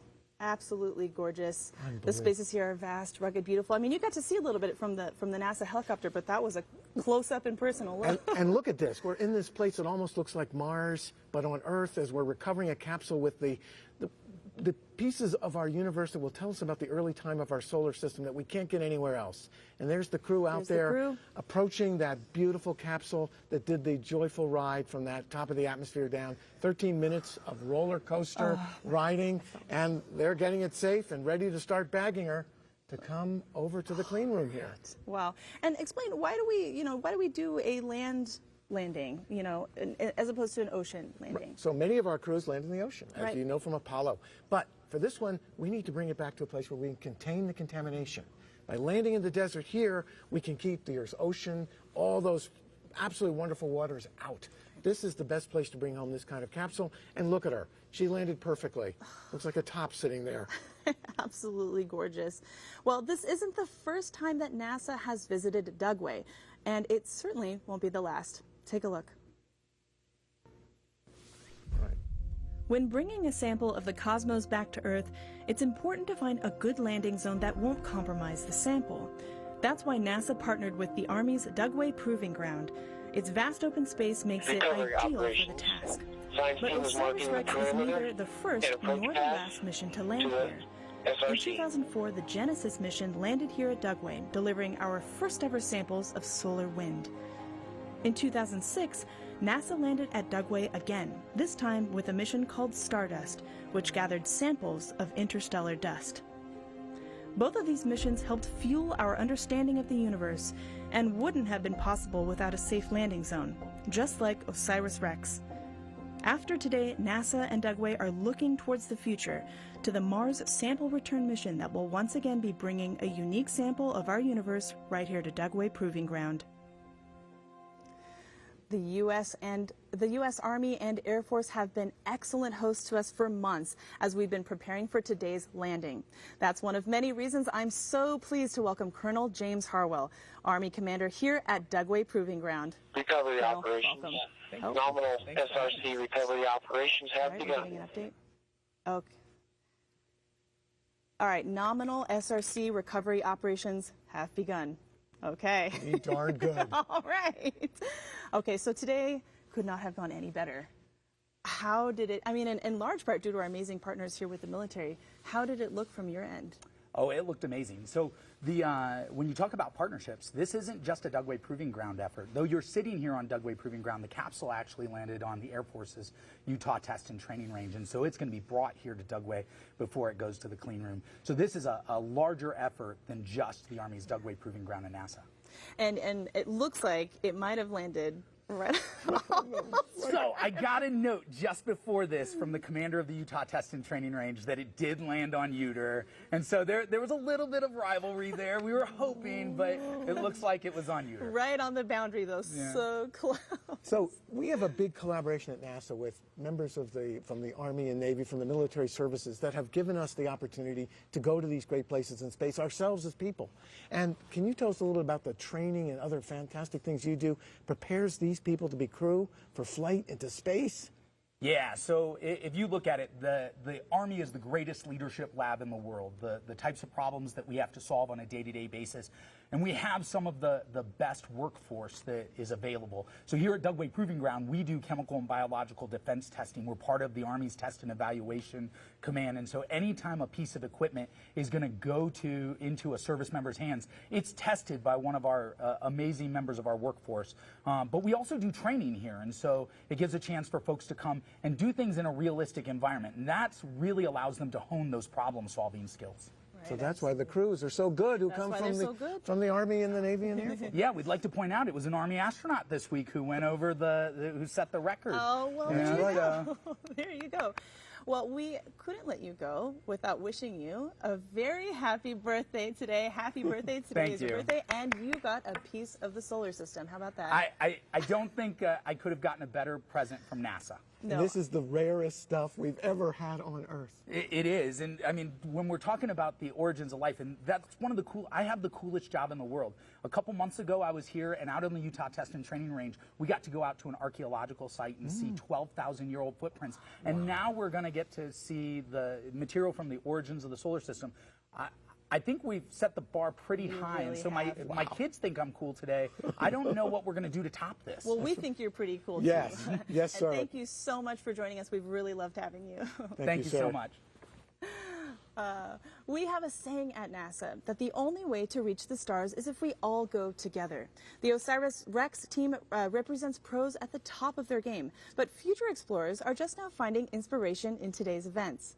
Here at the Dugway Proving Ground, students attending public school can literally say that a sample of an asteroid landed in their backyard.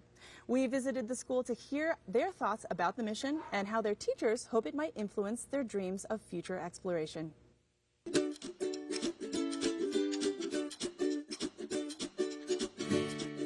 My name is Deborah Rockmore, and I am the librarian here at Dugway Elementary through High School. I love that Dugway is part of this. We have a very strong feeling about Dugway. It's a wonderful base. To have it be a prominent area where this is coming down is really amazing to us. Well, I'm just glad that this little town is getting noticed. It's a big rock that has kind of like holes in it because they've been flying through the sky with fire because it goes really fast. Honestly, I find it really cool because you don't really expect this stuff to happen, you know, in your backyard. But I really wish I could see it, but I don't know. I'm going to try my hardest. I became interested in the mission because I have the NASA app and I get daily updates on photos, and one day I saw a photo that had that Dugway, Utah titled on it, and I was like, I live there. You hear about exciting things all over the world, and it's cool to hear about, but you kind of never think that you'll be, I guess, directly or indirectly involved with it. But to know that it's just happening here within eyesight is pretty cool. Let's go OSIRIS-REx. Go OSIRIS-REx. Let's go OSIRIS-REx. Let's go OSIRIS-REx. Let's go OSIRIS-REx.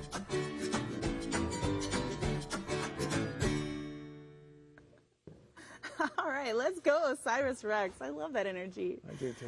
All right, Jim, you know, you're a planetary geologist. How did you get into this? I mean, these kids are just at the beginning of thinking about what their career might be. I mean, how did you do this? I think all kids are intrinsically curious at birth. My mother said I was interested in space at birth. Don't know how she knew. But in any event, I think we all are, and we follow different pathways. If you see things as beautiful as we have here in Dugway, here in Utah, you'll be inspired by the rocks and the things in space, like these special samples we've brought back, which are unique being from Bennu, but not unique in the kinds of materials we have here on Earth, thanks to other asteroid returns. These are the biggest we've ever done, and so we're excited. But I think curiosity is in all of us, and so that's really what it's all about. And these kids are ready to pick up on this energy. Yeah, we need that future generation. All right, let's get an update from James. James, go ahead.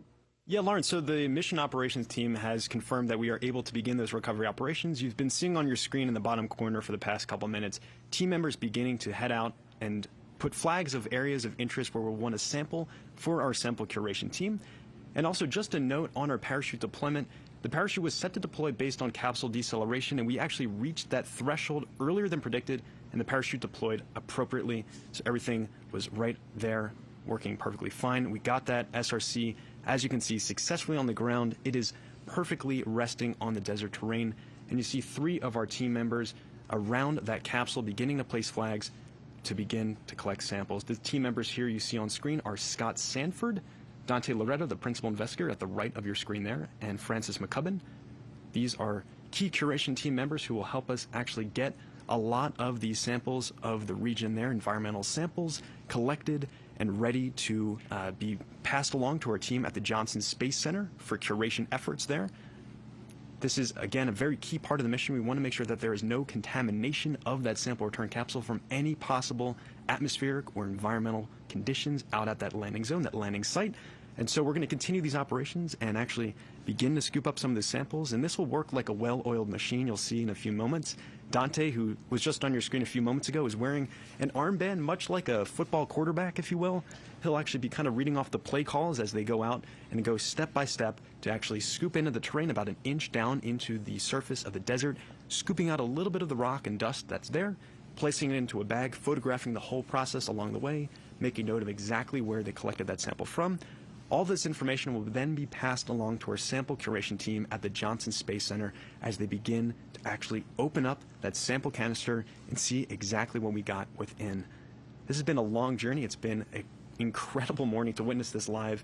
Just really just such a stunning feat of engineering to get that capsule back here to Earth with samples of the asteroid Bennu. This is why we do science, right? To get these kinds of samples, every piece of dust and grain inside that sample return capsule is a PhD thesis waiting to be written. It's a new discovery waiting for us about the origins of the solar system and our place in it. And the vast majority of that sample, more than 70% of that sample, is actually going to be stowed away for future analysis. We did the same exact thing with the Apollo missions when we brought back rocks from the moon. A large quantity of those rocks and dust from the moon our astronauts brought back were stowed away for future generations with the expectation that our technology would continue to improve and improve and improve, and then we'd be able to ask questions that we couldn't even begin to fathom. And now the same thing we'll be doing with the OSIRIS-REx samples that we brought back from the asteroid Bennu. A lot of these will be opened up 50 years from now with scientists who are yet to be born asking questions we can't even begin to imagine.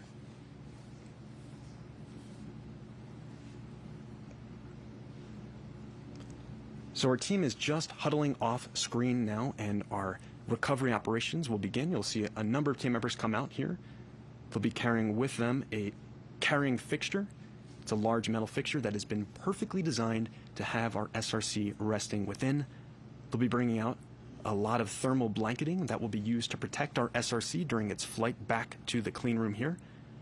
Again, we want to make sure that that SRC is safe from any kind of possible contamination from the atmosphere. So they're going to do an excellent job of actually wrapping this SRC up and getting it prepared to transport to our portable clean room.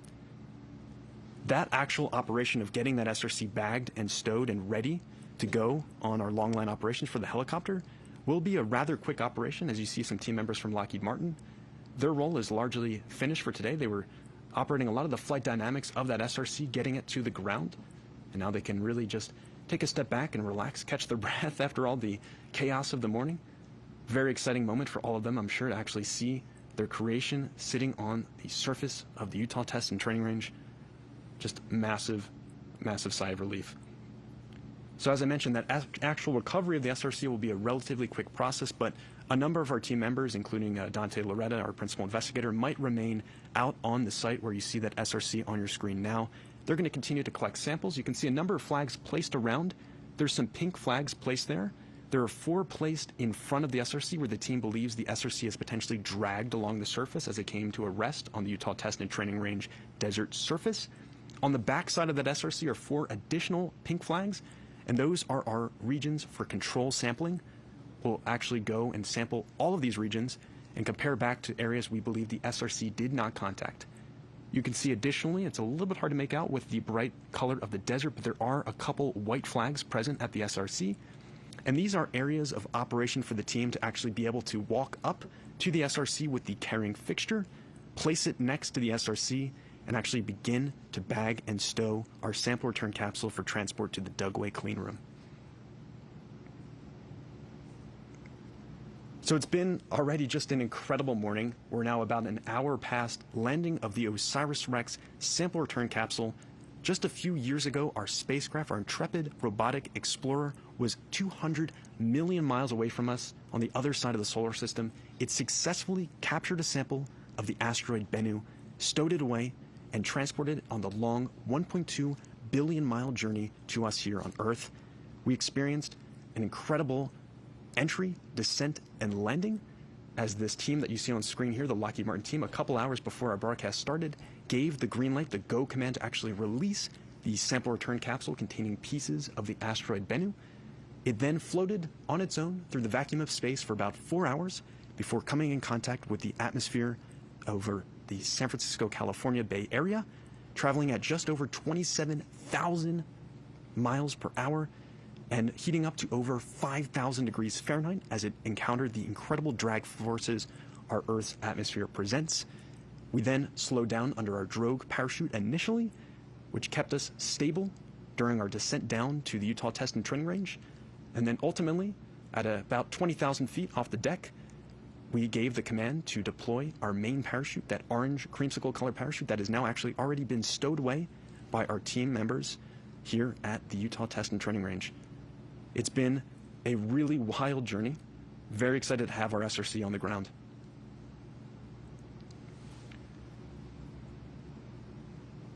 And you see a view of our mission operations team observing our recovery team that is already out on the landing zone, taking samples, beginning to actually prepare the thermal blanketing, the protective layers for our SRC, and you can see we're documenting this whole process along the way. And so these operations will continue for the next couple minutes, or as long as it takes to safely store that SRC and prepare it for long line operations to get it to the clean room here. We'll continue to take samples, and I will continue to monitor the situation as we proceed here. But for now, back to you, Lauren and Jim. Thanks, James. And just a reminder to those watching, we are in an extremely remote location, and so if our signal is breaking up, it's because we're out in the middle of nowhere. So we're doing a great job, all things considered. One other thing that I wanted to address really quickly is that parachute ended up deploying really quickly, did it not, Jim? It did. It deployed high, and this is a smart spacecraft. That sample return capsule detected the acceleration rate, and it decided that it was important to get that parachute out to slow her down so we could make this beautiful, safe landing. And that's the way this magical autonomous spaceflight works these days. We adjust to the dynamics of the environment. Again, hats off to the engineers that built those systems in so we could be home safe doing what you can see on your screen now. With a beautiful landing. All right, Jim, let's actually take some social media questions now. Let's get our first one. All right, at CCSV wants to know, will the sample be quarantined like moon rocks are? Well, in this case, based on a classification of what we call the planetary protection, these samples will not be quarantined in that way. The first moon rocks came back, they were quarantined for a week, out on the carrier and all that kind of good stuff, came back to Houston again very carefully. In this case, we understand the asteroid, the environment. We measured it with OSIRIS-REx, other asteroid samples from our colleagues in Japan, and so we don't have to quarantine them the same way. We do have to protect them, though, from contamination, and there's all kinds of systems in place by our team to allow us to understand the level of contamination. So what we study in science is the pristine asteroid. That was a great question. Excellent question. Excellent question. Recovery operations. SRC is bagged and secured in the handling fixture. All right, you just heard that the SRC has been bagged, and we are well on our way to getting that to our clean room here at Dugway. Wow, fantastic news. Missions like OSIRIS-REx transform scientific pursuits into engineering challenges. Smart, curious people with pursue answers with creative verve and perseverance. This year, Hollywood also had a story about a crowd of people situated around the touchdown point of an asteroid. And, well, we couldn't help ourselves. We asked the cast of Asteroid City to say a few words.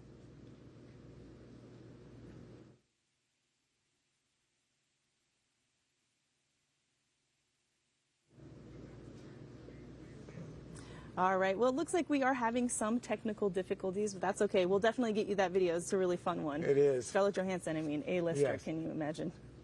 All right, so let's get an update from our field correspondent, Sophia. Sophia, do you have an update for us? Okay, Lauren, turns out the landing site really is just over my shoulder. It is just so hard to see through the alkaline particulate out here on the landing zone. But you know what? This is all in great hands, and we are just very thrilled that the capsule is doing well today. So I'm able to see one of the helicopters just circling over there. But for those of you who have just tuned in, I am on Wig Mountain, which is overlooking the ellipse, which is the vast landing zone. And earlier today, the helicopters, which were shuttling our teams of experts and our scientists, departed from here via helicopter once they found out exactly where the capsule landed, and now they're off on their recovery process and are doing what they do, which has been a carefully rehearsed process. So, Lauren, I'm going to send it back to you. Great, thank you so much, Sophia. All right, well, let's get back to that awesome video of Asteroid City. You don't want to miss this. Take a look. Hi, I'm Jason Schwartzman. I'm Jake Ryan. And I'm Scarlett Johansson. Where are you? Asteroid City, Farm Route 6, mile 75. Hey everyone, I'm Jeffrey Wright. Junior stargazers and space cadets. Each year we celebrate Asteroid Day. Hey everyone, I'm Maya Holt. And I'm Rupert Friend. And we star in Wes Anderson's new movie, Asteroid City. In the movie, families from across the country gather in a fictional American desert town for a junior stargazer convention. I heard there's a real-life reason people will be gathering in the Utah desert this September. The world will never be the same. What is happening there on September 24th? September 24th is going to be a historic day. This is NASA's first asteroid sample return mission and the biggest sample return beyond the moon. Shortly before 9 a.m. local time, the OSIRIS-REx spacecraft carrying precious samples of asteroid Bennu will release the capsule into the atmosphere to lower the samples down to the Utah desert, where scientists are anxiously awaiting the return of these materials. Wow, that sounds like the plot of a science fiction film. It's incredible that a spacecraft can go to an asteroid, Grab some pieces of it and then bring them to Earth. So what will NASA look for within the asteroid sample? These pristine asteroid materials will be studied by scientists from around the world. We're going to be looking at the minerals. We're going to be dissecting the rocks, looking at it mineral grain by mineral grain to learn more about how the solar system formed and evolved. We're also going to be looking for water to try to understand how our Earth's oceans came to be.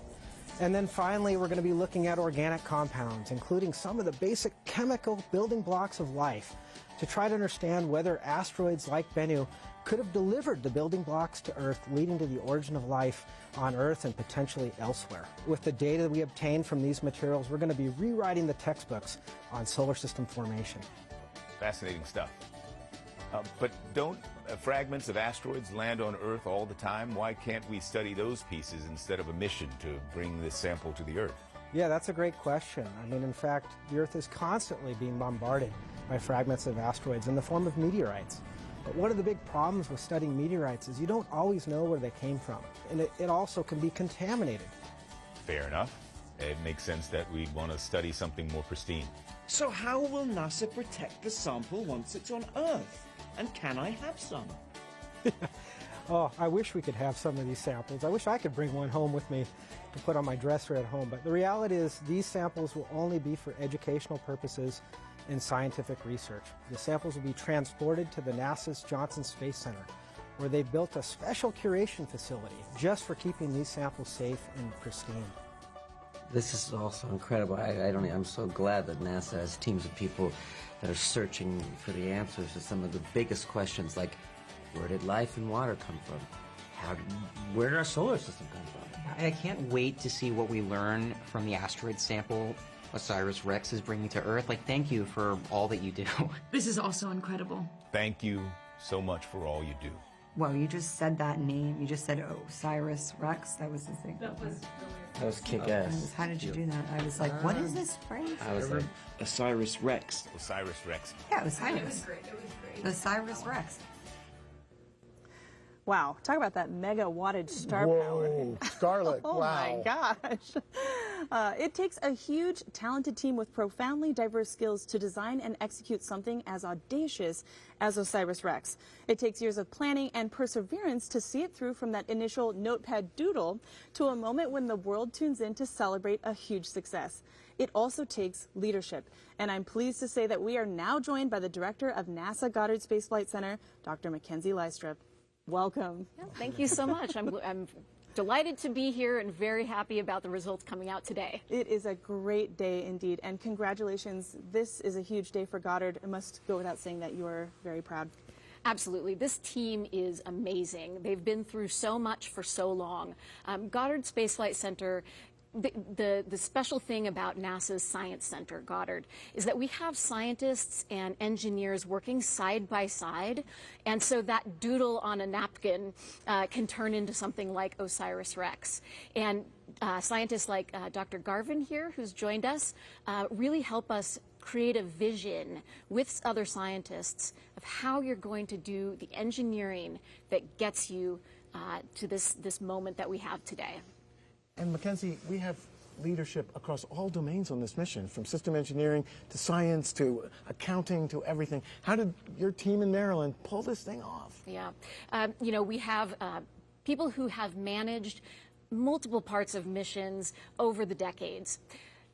Systems engineering is critical, and it's one of the things that Goddard really brings to the table. And systems engineering means that we take into account everything about the mission, from the science ideas to the launch to orchestrating the landing here on Earth, but making sure that all of the instruments are working together, making sure that the spacecraft successfully interfaces with the instruments and can carry out its job once it was at Bennu. All of that requires really understanding the entire system. So when we say systems engineering, we're really talking about that overarching, holistic perspective that our scientists and our engineers bring to the table. But it's true that we have some of the greatest scientists and engineers working on space missions, and they pull it off every time. Awesome. Fantastic.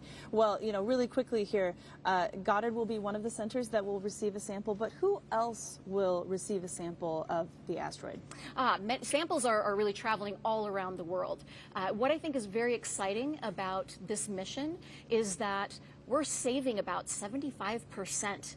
And we're not sending that out yet. We're keeping that in storage for future generations to be able to use more advanced methods and instruments to be able to analyze. So about 25% of that material is going to be headed to scientific organizations all around the globe.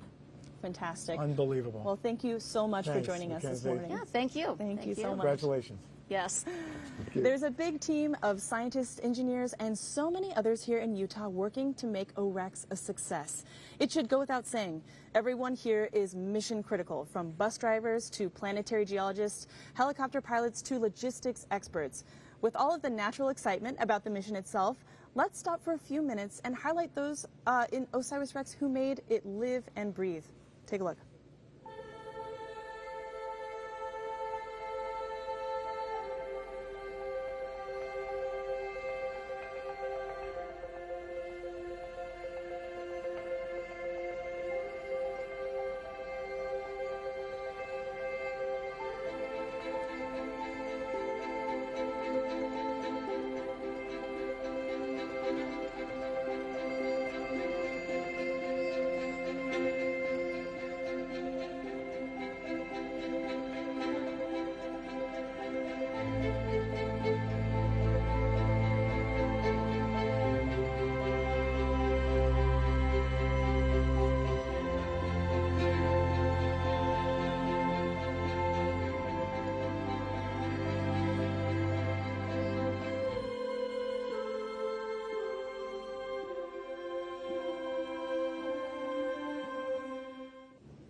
Boy, it's really hard not to get a little emotional when you see all those faces. These are a lot of the people that we've been seeing over the last few days, and they're getting their time in the sun.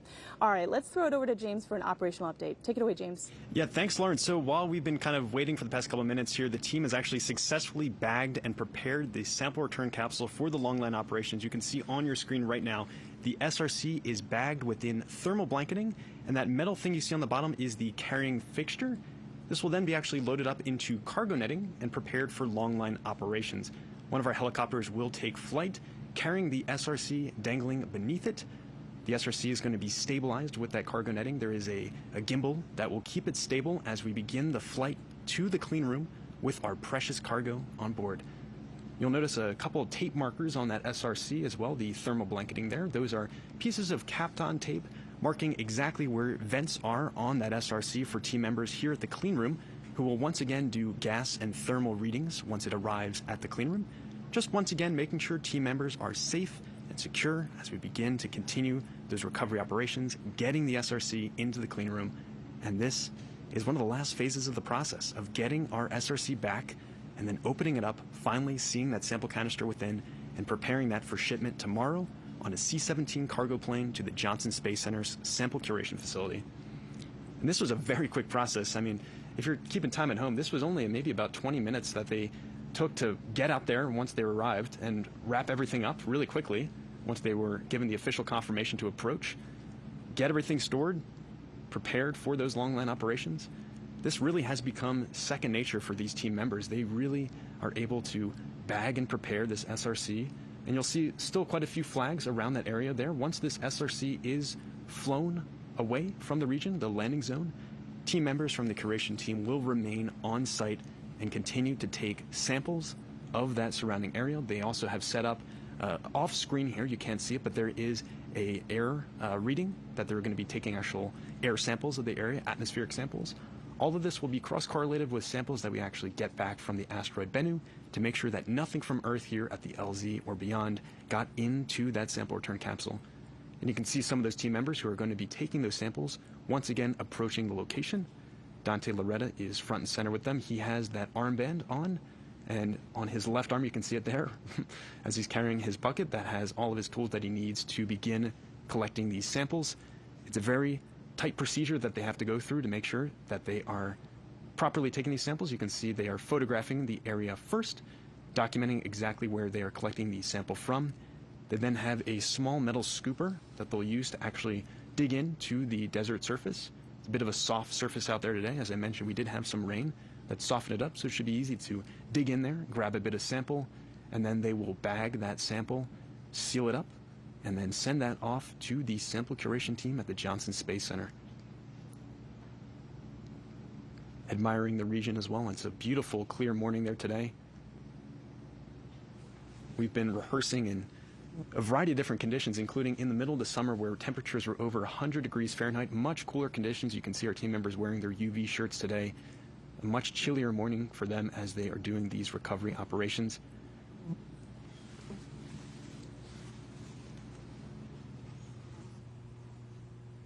And this process does take some time as they go through and collect these samples. They want to make sure that they are accurately documenting exactly what's present at this landing zone for the team members who are at the sample curation facility of the Johnson Space Center. We're getting a great aerial view from our NASA helicopter. They've been doing a phenomenal job all morning tracking the action for us, and we don't give them enough credit. We've been training, obviously, all of the science and engineering operations. The recovery team is moving the SRC to Helicopter 1 and preparing for long-line operations. And there we have it. We are going to be moving towards those long-line operations. The rest of the team members approaching that SRC that has been successfully bagged and prepared to be loaded into the helicopter's long line. This will be the last time the SRC takes flight. We had a wild flight this morning. You can see two team members lifting that SRC up. It's about 120 pounds total once you have the SRC and the carrying fixture there together. They're going to be walking this over, preparing it for cargo netting, and getting that attached to the long line for helicopter operations. And as I mentioned, this is the last time the SRC is going to be taking flight. It had a harrowing journey this morning coming through the Earth's atmosphere at over 27,000 miles per hour. It is now being carried carefully by a couple team members here. So quite a deceleration from that initial entry, and really just a wonderful final journey for our sample before it is opened up at the clean room and prepared to be shipped to this to the curation facility at Johnson. And as I mentioned, this view is coming from one of our NASA helicopters. Just like the science and engineering teams have been preparing for this key moment, our NASA helicopter pilots have also been preparing to cover today's events. They're typically down at Kennedy Space Center in Florida, capturing launch coverage from Cape Canaveral. But this past couple months, they've been out here with us at the Utah Test and Training Range, preparing to document today's events, getting incredible footage for us all along the way. You can see those team members have a bit of a hike to carry it to where it is safe operationally.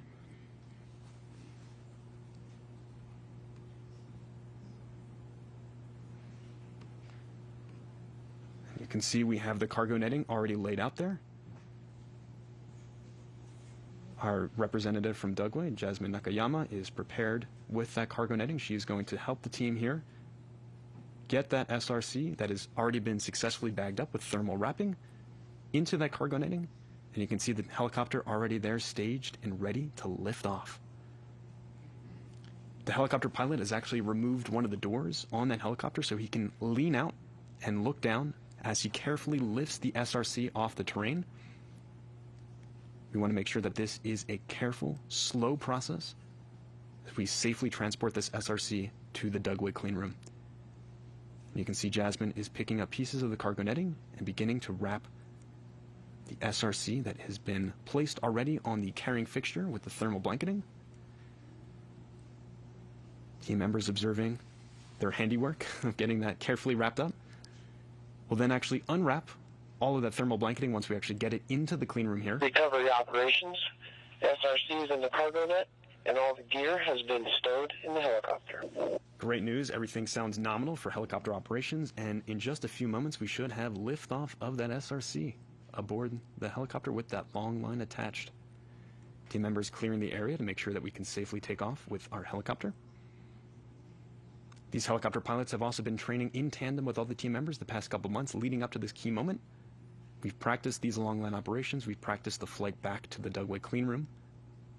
But obviously nothing compares to the real deal. I'm sure they are feeling the excitement. They are feeling the nerves as they know how precious their cargo is this morning that they're transporting to the dugway clean room. See, Jasmine is donning a helmet, and the rotors are kicking on for our helicopter. Kicking off some dust as they get up to speed there. It is a dusty morning out on the desert.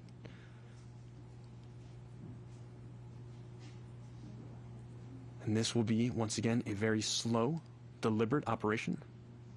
We want to make sure that sample return capsule is safe as we are lifting it off. The piece that Jasmine is holding in her hand right now is that gimbal stabilizer for the cargo netting. That will ensure that the SRC is not wildly spinning as we get to altitude with our helicopter. These helicopters can get upwards of over 100 miles an hour speed, but we're going to go nowhere close to that today. We're going to be taking this at a slow pace, making sure that SRC can get back safely and securely to our dugway clean room. You can see one of our NASA photographers, Keegan Barber, taking some great pictures. I'm sure those will be phenomenal views of the operations that are going on just across the way from us at the Utah Test and Training Range. As soon as these rotors get up to speed, our helicopter will get off the ground. The terrain is a little bit soft today. Team members were out here yesterday testing out the grounds and had practiced actually landing with some of the helicopters. Those skids on the helicopters got about an inch into the wet terrain. It's presumably dried a lot more today. It's the sunny, clear skies have probably helped us out a bit, so this should be an easy liftoff for this helicopter to get into the air and help transport that SRC to the clean room. Off-screen, team members are presumably continuing to collect samples of the surrounding area, both environmental, soil samples, atmospheric samples. We'll be continuing to do those operations even as we bring this SRC to our clean room. Just a great view here from our NASA helicopter. And in just a few moments, we should have a stunning view of our SRC lifting off the ground. No part of this SRC comes in contact with the helicopter. As I said, it's been safely stored in that thermal blanketing. There's multiple layers of that blanketing, as well as a tarp being placed over it. Now it is also in that cargo netting, thanks to our dugway representative, Jasmine Nakayama. She's then attached this whole contraption to a long line that will dangle about 100 feet below the helicopter. And I can see a lot of dust kicking up now. The engine's really revving up on that helicopter, and it is off the desert terrain in the air with the SRC in tow. Recovery operations. Helicopter 1 is cleared to depart the recovery site with the SRC. And we have clearance to depart the recovery site. This is a key moment of those recovery operations. We're already getting that SRC out of the landing zone and on its way to the dugway clean room. In just a few moments, that SRC with the long line attached will be lifting off its landing zone. Jasmine assisting with that final part of the lift, and it is now airborne. As I mentioned, a much more relaxing flight for our SRC on its last leg of its journey. We are officially departing that landing zone. Recovery operations will continue out at the dugway clean room. I see team members waving goodbye.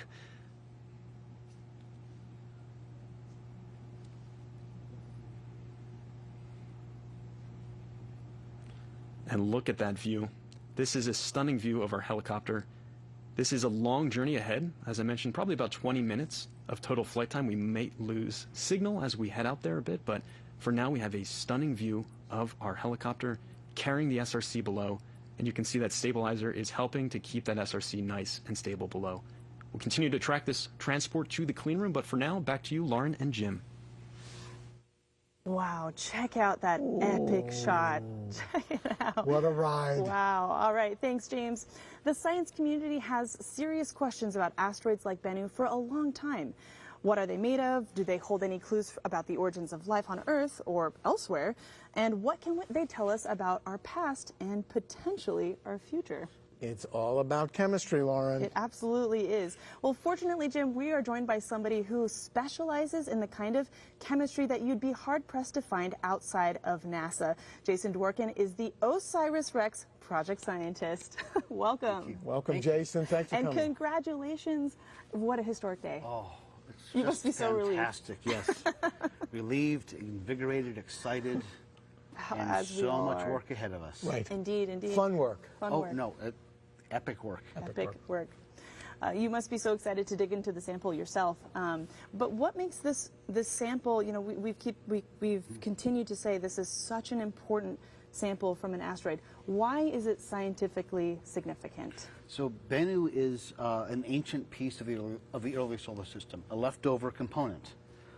It's a fragment of what happens when you make planets, and this fragment of rock it contains the ingredients that happen when you make planets, that happens when you make life. Right. So by studying a sample from the leftovers of space, we can study a sample from the leftovers of the formation of the Earth.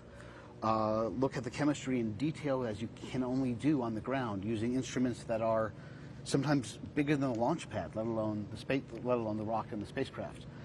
So we can interrogate the compounds, the minerals in fine detail to understand how they interact with each other and how they could have led to the history of the solar system. And that's forensic science at its best. But I have a question, Jason, because you're an expert in this. So we're going to save some of this sample so that future generations, future techniques, future people not even born can learn from it in the future as we try to look at our place in space. Absolutely. That's one of the parts I find the most exciting and gratifying, is that the work we do here will be available for scientists perhaps watching now, perhaps not yet born. They can make choices and come up with their own hypotheses, their own ideas, their own new techniques to look at the sample in new and exciting ways, just as we have for the Apollo samples. A woman in my laboratory studied Apollo 16 and 17 samples that were collected before she was born, using techniques that were not invented in the 1970s to then answer questions that were thought of but couldn't be answered. That's and so since you mentioned forensics, we also have equipped future generations with the information to follow the chain of evidence from the construction of the spacecraft all the way to the collection now and then the distribution. Awesome, Jason. Wow, that is so cool. Thank you. Well, thank you so much for joining us. Pleasure. Thank you. Thanks, Jason. Good luck. Careful handling of this asteroid sample is all about getting the most out of the huge effort to visit the object in the first place. Mission planners considered many destinations but settled on Bennu. Let's learn more about why. OSIRIS-REx was designed to retrieve a sample from asteroid Bennu and return it to Earth. So, of the more than 1 million known asteroids in our solar system, why Bennu? First, as a near-Earth asteroid, Bennu is easy to reach. It takes about 14 months to orbit the Sun and comes close to Earth once every 6 years. To get there, OSIRIS-REx was launched in 2016 on an Atlas V rocket with a single booster and a Centaur upper stage. It also got a big assist from Earth's gravity in 2017, allowing it to match Bennu's orbital tilt. The second reason that Bennu was chosen was its size and spin rate. Bennu measures about half a kilometer in diameter and rotates on its axis once every 4.3 hours, which is actually pretty slow compared to many smaller asteroids. This allowed OSIRIS-REx to map Bennu's surface up close, and to match its velocity, briefly touch down, and collect a sample. Before OSIRIS-REx arrived, scientists thought that Bennu's slow rotation meant a low risk of flinging away most of its sampleable material. But shortly after arrival, Bennu was caught on camera ejecting hundreds of pebbles.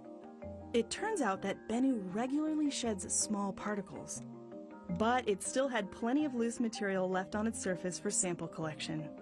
The third reason for choosing Bennu was its composition. We don't know what ingredients were present during the formation of life on Earth, but primitive asteroids like Bennu serve as time capsules, preserving material from the dawn of the solar system. Spectrometers on OSIRIS-REx confirm that Bennu is rich in carbon-based molecules, including organics that are the stuff of life. When the Bennu sample is analyzed, it will help scientists to better understand the formation of the solar system and our own origins. So why this particular asteroid? Proximity to Earth, the right size and spin, and a carbon-rich composition. That is why we chose Bennu.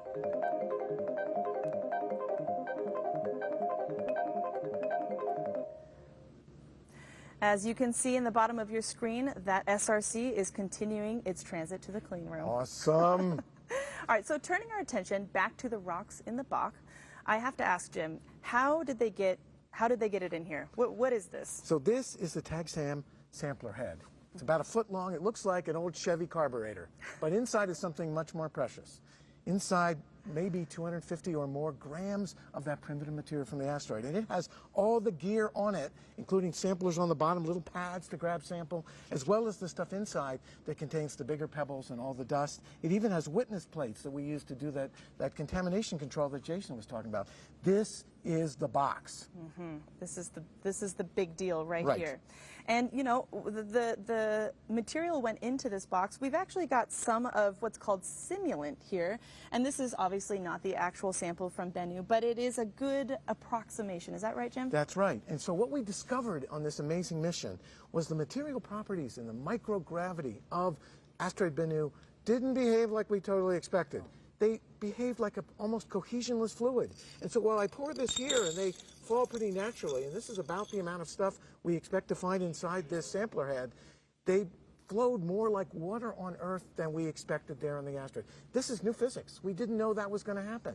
And these rubble pile asteroids are teaching us something at every step. In fact, some of these bits, which are simulants here, may behave more like little balls of styrofoam than the kind of rocks we have here. So we're going to learn new stuff by just doing basic characterization of the goodies inside this sampler head. And one thing I think is so cool is that, you know, on Earth, it poured directly into this other beaker here, but as you said, it acted almost more like fluid. Exactly. We actually, when we took this sampler head on the TAGSAM, we pushed it into the asteroid, gave it a poke, let loose the gas, and let the stuff flow. We actually penetrated 50 centimeters. That's more than almost 2 feet. So we went deep into the asteroid, fired our thrusters, and backed away with the sample intact in this sampler head. That was cool. We didn't expect that. We expected contact, 5 seconds later, grab the good stuff and come home. Right. So dynamic interactions, learning about how these objects work. As you heard from Lori Glaze, this is how we get to understand the worlds that we need for planetary security. And I've even heard this described as a ball pit. That's how loose the material was when they approached Bennu. Exactly. If we had kept going, we didn't have that smart spacecraft, all that great engineering, we could have engulfed ourselves in this rubble pile of stuff. Not good. But no crap happened, and we're on the way home, and we have a sample that's coming here to the clean room right here a mile away. All right, fantastic. Well, now that the team is bringing the SRC back to the clean room here in Utah, what can we expect? So the next step is really important. We'll wheel that special apparatus that's carrying sample return canister with this thing inside it right to the clean room, bring it in, take off the elements of the aeroshell. That's the thermal protection system in the back shell. We'll take those off and set up the plumbing to get the nitrogen purge on this particular sampler head. That's critical. All right, that's next. All right, let's get an update from our gal in the field. Take it away, Sophia. All right, let's put these puppies down. Lauren, things are much quieter over here now. But for those of you who are just tuning in, this is where the helicopters departed that were carrying our teams of experts that are now having been through a large part of the recovery process today. But really, that's all I have for your updates here from Wig Mountain overlooking that vast landing zone. But if you do see, we are miles away from the live broadcast hangar, and it took me 30 minutes to get that 12.5 miles, and that gives you an idea of how long it takes to traverse this tough terrain, which is also why the recovery teams chose to use helicopters to get that capsule safely to the clean room. I luckily had a chance to talk to the pilots of those helicopters just the other day. So let's take a look. The OSIRIS-REx sample return capsule just endured a lengthy 3.8 billion mile journey. But the adventure doesn't end once it touches down. The landing zone itself is so large and the terrain so difficult to navigate that the recovery team delivers the capsule to the clean room by helicopter. Joe's going to be the man hauling the capsule out on the long line. And then Ryan McDonald is another member, and he will be hauling scientists along with myself, the rest of the capture team. So Ben, can you tell me about the actual procedure of taking the capsule on the long line? It's a 100-foot long synthetic line. It's got an electrical cord with it. That will hook on the belly of the helicopter. There you go. Point it out. Right here. Yep, that's the hook that the line will go on. The pilot will lower this hook down to pick up the capsule.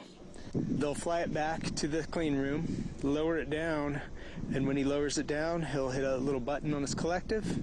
It'll release that hook, and he'll fly away with the long line. This is not a normal ride. Can you show us how you fly this for this particular mission? Yeah, so in this helicopter, when we're doing vertical reference, that's what you call it when you have a line on.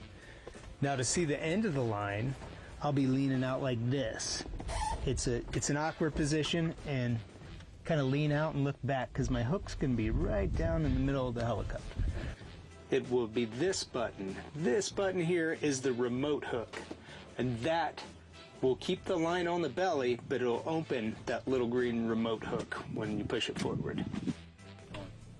The experience of these pilots is all a part of preserving this pristine sample of ancient solar system material. And we all cannot wait to see what chemical compounds the capsule holds.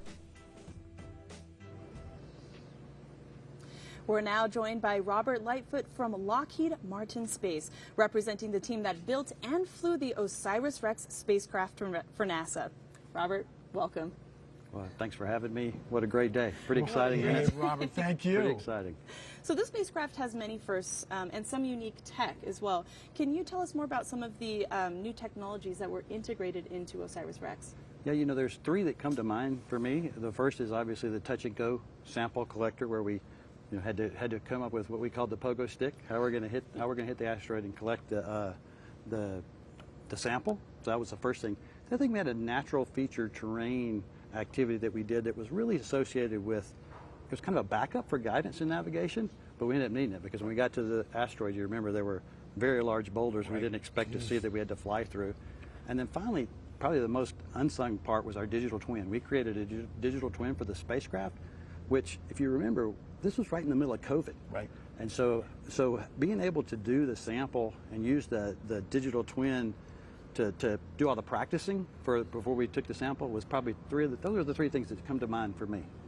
And Robert, you mentioned the TAGSAM, that critical pogo stick, and we heard that it all began with a red cup and some conversations with napkins and things. Can you tell us about that? That's exactly what happened. It was somebody doing it was a solo cup and some kind of activity that we did there, and really think about some of the most famous missions NASA has done. That's what we've done in the past. Is we've used somebody sketched it out on a napkin, and the engineers turn it into reality, and then the scientists get their reward.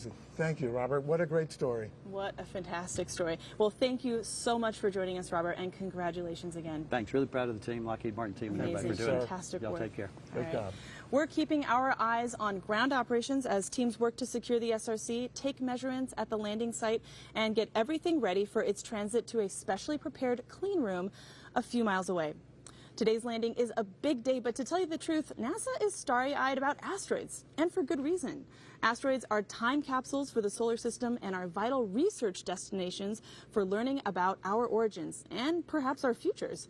While today's events focus on returning bits of the asteroid Bennu, that's not the only asteroid in NASA's plans. Let's take a look at a glittering list of other places we're en route to visit. 1 year ago, on September 26, 2022, NASA's DART mission navigated to the small asteroid Dimorphos and deliberately crashed into it. Dimorphos is a tiny moon orbiting the asteroid Didymos, which is just a bit larger than Bennu and composed of stony material. The DART impact shortened Dimorphos's orbital period by 33 minutes, making it the first full-scale demonstration of asteroid deflection technology. This summer, while the Bennu samples were approaching Earth, technicians in Titusville, Florida were preparing the Psyche spacecraft to visit an asteroid of a different type. Psyche is named after its massive target, 16 Psyche, which is about 400 times larger than Bennu and more than 3 times as dense. The Psyche spacecraft will visit an asteroid that may consist of a significant amount of nickel-iron metal mixed with rock. It will remotely study 16 Psyche's elemental composition, topography, and gravitational and magnetic fields. The mission will provide insights into the formation of terrestrial planets like Earth. Psyche's launch window opens on October 5th. November may be sweater weather for folks in the northern hemisphere, but for the Lucy mission, things will just be heating up. On November 1st, Lucy will train its cameras on the main belt asteroid Dinkinesh. It will take pictures while rapidly flying by and test its ability to track asteroids during high-speed encounters. The Dinkinesh flyby will prepare Lucy for its next encounter with the main belt asteroid Donald Johanson in 2025. In 2027, Lucy will begin its long trip through the Jupiter Trojans, 2 swarms of primitive asteroids trapped in Jupiter's orbit that are thought to be the fossils of planet formation. As the weather starts to cool down, hold on to your hats. It's going to be an asteroid autumn to remember. A lot of work obviously went into getting this special delivery to Earth, but our pursuit for scientific answers is just beginning. Joining us now is Danny Glavin, co-investigator on the OSIRIS-REx mission. Danny, welcome. Thank you. Great to have you, Danny. It's great to have you. We got samples. We got them. It's incredible. You know, so Danny, as somebody who looks for the building blocks of life in extraterrestrial materials, what are you expecting to find in the Bennu sample? Yeah, so I mean, we're definitely looking for the building blocks of life, and we've been studying meteorites that we think look like Bennu. And so I'd fully expect to find amino acids, the building blocks of proteins, sugars, and energy source for life. Nucleobases, right? Parts of the genetic code. So we'll see what Bennu tells us. One thing I've learned from this mission is so many surprises. Sample analysis probably won't be an exception. We're going to be surprised. So Danny, I want to talk to you about some of the new techniques you're going to use, but I'm going to introduce a guest we have. This little guest here is actually a meteorite from Mars, and you've looked at those. Yeah. This is a new one. We know it's from Mars because measurements from Viking and Curiosity tells us that. But it's, you know, it's taking the ride from Mars here that Mother Nature gave it. So can you kind of talk about the techniques you'll use on those primitive materials that we have on the samples from Bennu versus those you use on these meteorites like from Mars? Yeah, actually, you know, they're going to be some of the same techniques. We've studied Mars meteorites. Of course, one of the challenges with all meteorites is they get contaminated when they get around. You're looking for the building of blocks of life, and, you know, the contamination really makes it hard to tease out what formed in space. That's why this is so special, these Bennu samples. Pristine materials, right? We're going to be able to trust the organic results from these samples. I just can't tell you how excited I am. Well, so our Martian gives us the training to know that, to be ready for what you have on Bennu, and to get ready from our sample return when we conduct that. Absolutely. I mean, we've been practicing on meteorites to get ready for Bennu, and we are ready. They're ready. We're ready. Let's go. Let's go. And how exciting, a piece of Mars. Touching Mars? Oh, my gosh. You'll be touching Bennu. Well, not with my fingers. That's right. Recovery Danny. operations. Helicopter 1 is approaching the clean room facility with the SRC. All right, so you just heard we are approaching the clean room facility. Let's toss to James for an update. Take it away. Yeah, Lauren, this is the final leg of the journey of the SRC. It has been loaded on the helicopter a few minutes ago with a long line to get those operations to bring it back to the Dugway clean room. And in just a few moments, we'll have a nice view from just outside us here as it comes back over. And I can see actually right now we have a view of that helicopter with the SRC attached below coming into view over the Dugway clean room. You can see this wonderful final view, and because we were able to transport it this way, this was determined the most efficient way to actually get this SRC to the clean room. It gives us a phenomenal final view here of that last flight, truly a parade for this sample return here, and just a stunning view of the Utah Test and Training Range, surrounding mountains, and there's that SRC beneath the helicopter with the long line. There's about 100 foot of that long line there, You heard from one of our helicopter pilots earlier that they do this very carefully. They hang out the window of that plane, or the helicopter rather, to determine the safety of that SRC, making sure that they are continuing to travel properly with this SRC to the clean room. And as we speak, team members are staged and waiting just outside that clean room, ready to get that SRC back on the ground once more. There are team members already in the clean room, gowned up. They've been waiting there all morning. They know what they need to do for this next step to get that SRC in. It's going to actually be wheeled into the clean room. They're going to go through a brief operation of cleaning off a little bit of the thermal blanketing, taking all of that off, and then wheeling the SRC and placing it into that room. They're going to remove the heat shield and the back shell of the SRC and actually get the sample canister out. And you just heard from Jim a few moments ago, the most important next step here is getting that sample canister on a nitrogen purge. And we'll remind you again, that is to keep the sample within pristine, uncontaminated from the atmospheric particles that surround us, getting that sample nice and on that nitrogen purge. Just a great view. You can see it hanging beneath our helicopter there. Not spinning at all because of that gimbal that is keeping it stable. Low winds today.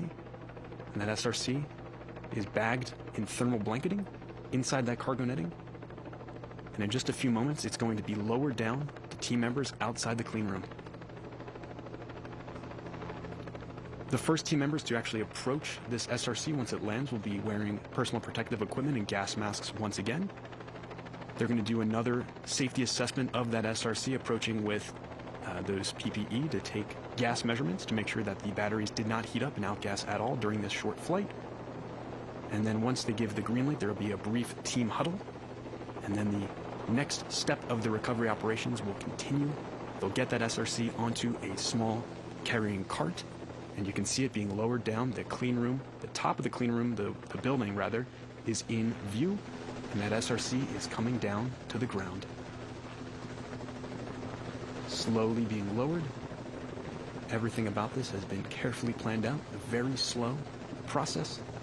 You can see a wonderful view of the SRC in the cargo netting. That metal piece on the bottom is the carrying fixture that helps team members actually carry this SRC. In just a few moments, the SRC will be back on the ground. Its second touchdown of the day, a much calmer one than we had earlier this morning. And you see two members approaching, grabbing that cargo netting to get the SRC on the ground, and in just a few seconds we will have a release of that long line. And there you have it. The SRC has arrived at the clean room. Claps from the audience in the background there. Very excited to have this back on the ground. And in just a few moments, team members will approach. A very excited celebration. Great to have it on the ground. And this is the last step of the process for today's events, getting that SRC in the clean room. In just a few moments, you'll see team members approaching and beginning to unwrap the gift within. You can see our first team members walking up with that gas mask on. This is once again for team member safety, just to make sure that the operations are continuing nominally, that there are no possible outgassing from the batteries within. The rest of the team will wait for this initial safety assessment before making their approach. And there was some assistance for this step of the process from our team members out in the field. When they bagged the SRC. Recovery operations. The SRC has been delivered to the clean room facility and is being prepared to transfer into the clean room. So Zoe's removing the cargo netting now, and she's going to look at those X marks, those tape markers there. They're capped on tape that the team out in the field actually placed on that thermal blanketing. They let her know exactly where the air vents are, the gas vents on the SRC. So she doesn't have to unwrap the whole thing. She can just unwrap that small part and take her gas readings, just to make sure that we're not outgassing anything from the batteries within. She'll take, once again, some thermal measurements just to make sure we're at safe operational temperatures. We don't anticipate any kind of additional heating on that SRC. You can see her opening up ever so slightly that thermal blanketing right at that capped on tape. Taking her readings, you can see another layer of that thermal blanketing there, and then the SRC is safely stored within. She's further unwrapping the SRC. There's additional thermal blanket. You can see there's a couple layers. There's 2 layers of the thermal blanketing and then the tarp over top everything. She just needs to access that interior part and take her gas reading. You can see her with the instrument now taking initial thermal temperature reading. A nod of the head there. Looks like everything is nominal. And she'll take a gas reading here. You can hear the helicopters buzzing overhead here. The rest of our recovery team just shortly, a few minutes ago, landed nearby. And as we speak, on the other side of where Zoe is right now, there are team members preparing the clean room for the last leg of the recovery operations, getting that SRC inside the clean room and beginning the process of extracting that sample canister from within.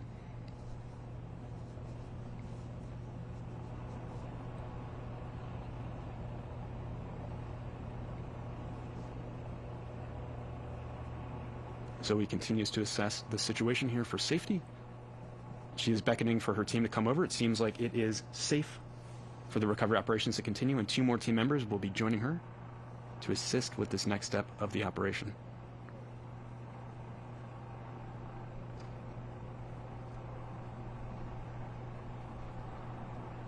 And here come a few more team members as well. Approaching now is Rich Witherspoon, who's been overseeing a lot of the operations out here at Dugway. There's been a number of rehearsals. We have a ground view now. Zoe is cleared to take off her gas mask.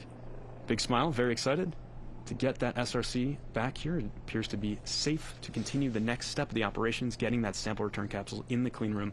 She's putting away her thermal protecting gloves. The rest of the team is there, ready to begin actually getting the SRC unwrapped and onto a small cart that will be rolled over in just a few seconds. Rich just giving the team an update on the status here. They do these team huddles just to make sure everyone's on the same page with the recovery operations. It is always simultaneous action. Everything is perfectly coordinated like a ballet dance. Especially once they get in the clean room, you'll see some of those operations. They are very well choreographed.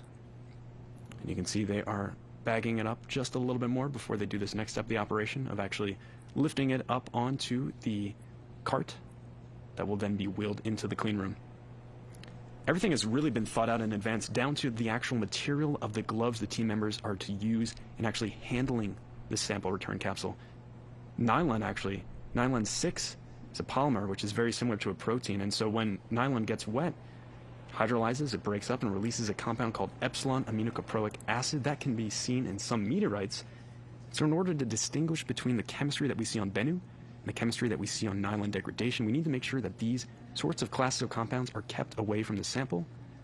So nylon gloves are not to be used. The gloves you see the team members wearing are made out of nitrile, which is safe to be used. And you can see 2 of our team members carrying that sample return capsule over to our clean room, our camera crew following behind, documenting this whole process. And you can see that cart in the background there. This is to help the team wheel the SRC into the clean room. That big metal door there will be open for just a few moments, and the team will wait just for the dust to settle.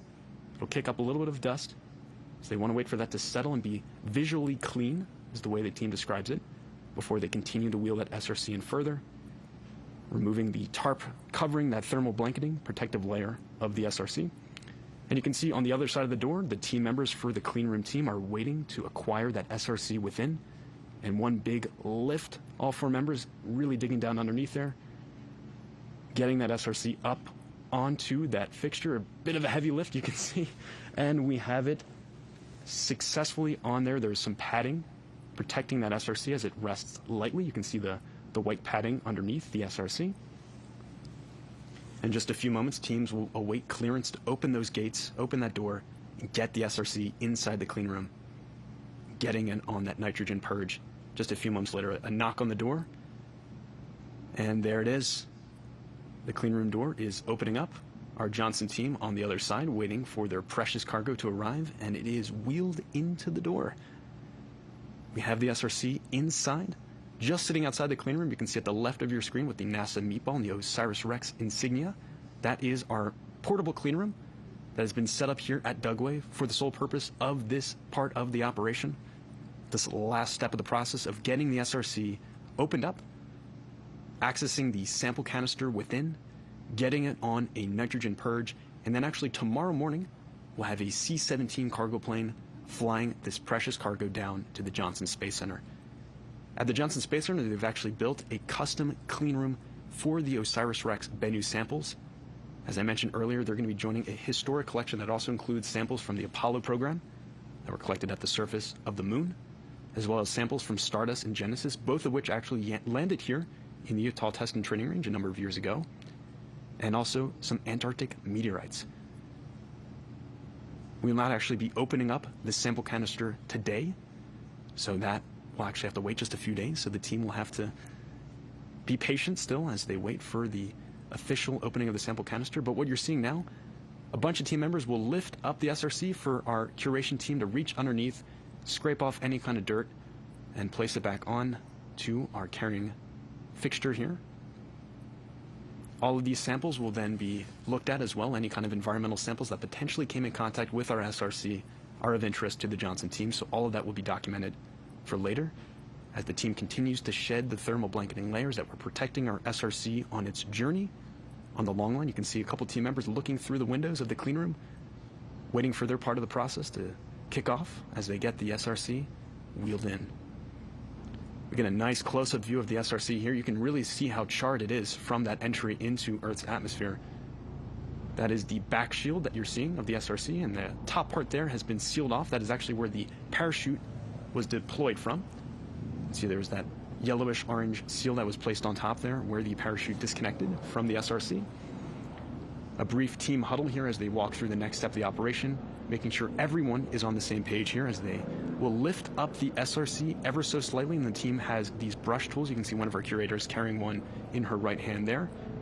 They'll lift up the SRC, and she's going to scrape off any dirt from the Utah desert that was on the bottom. That will actually then be certainly of interest to the curation team as they begin to analyze the sample we got back. You can see they're giving it a little brush. Very charred surface of that SRC. That metallic portion below is the heat shield, which protected our sample on its journey through Earth's atmosphere to the Utah Test and Training Range. And you'll see a lift of that SRC for team members to access underneath, checking for any dirt. It doesn't look like we really had any develop.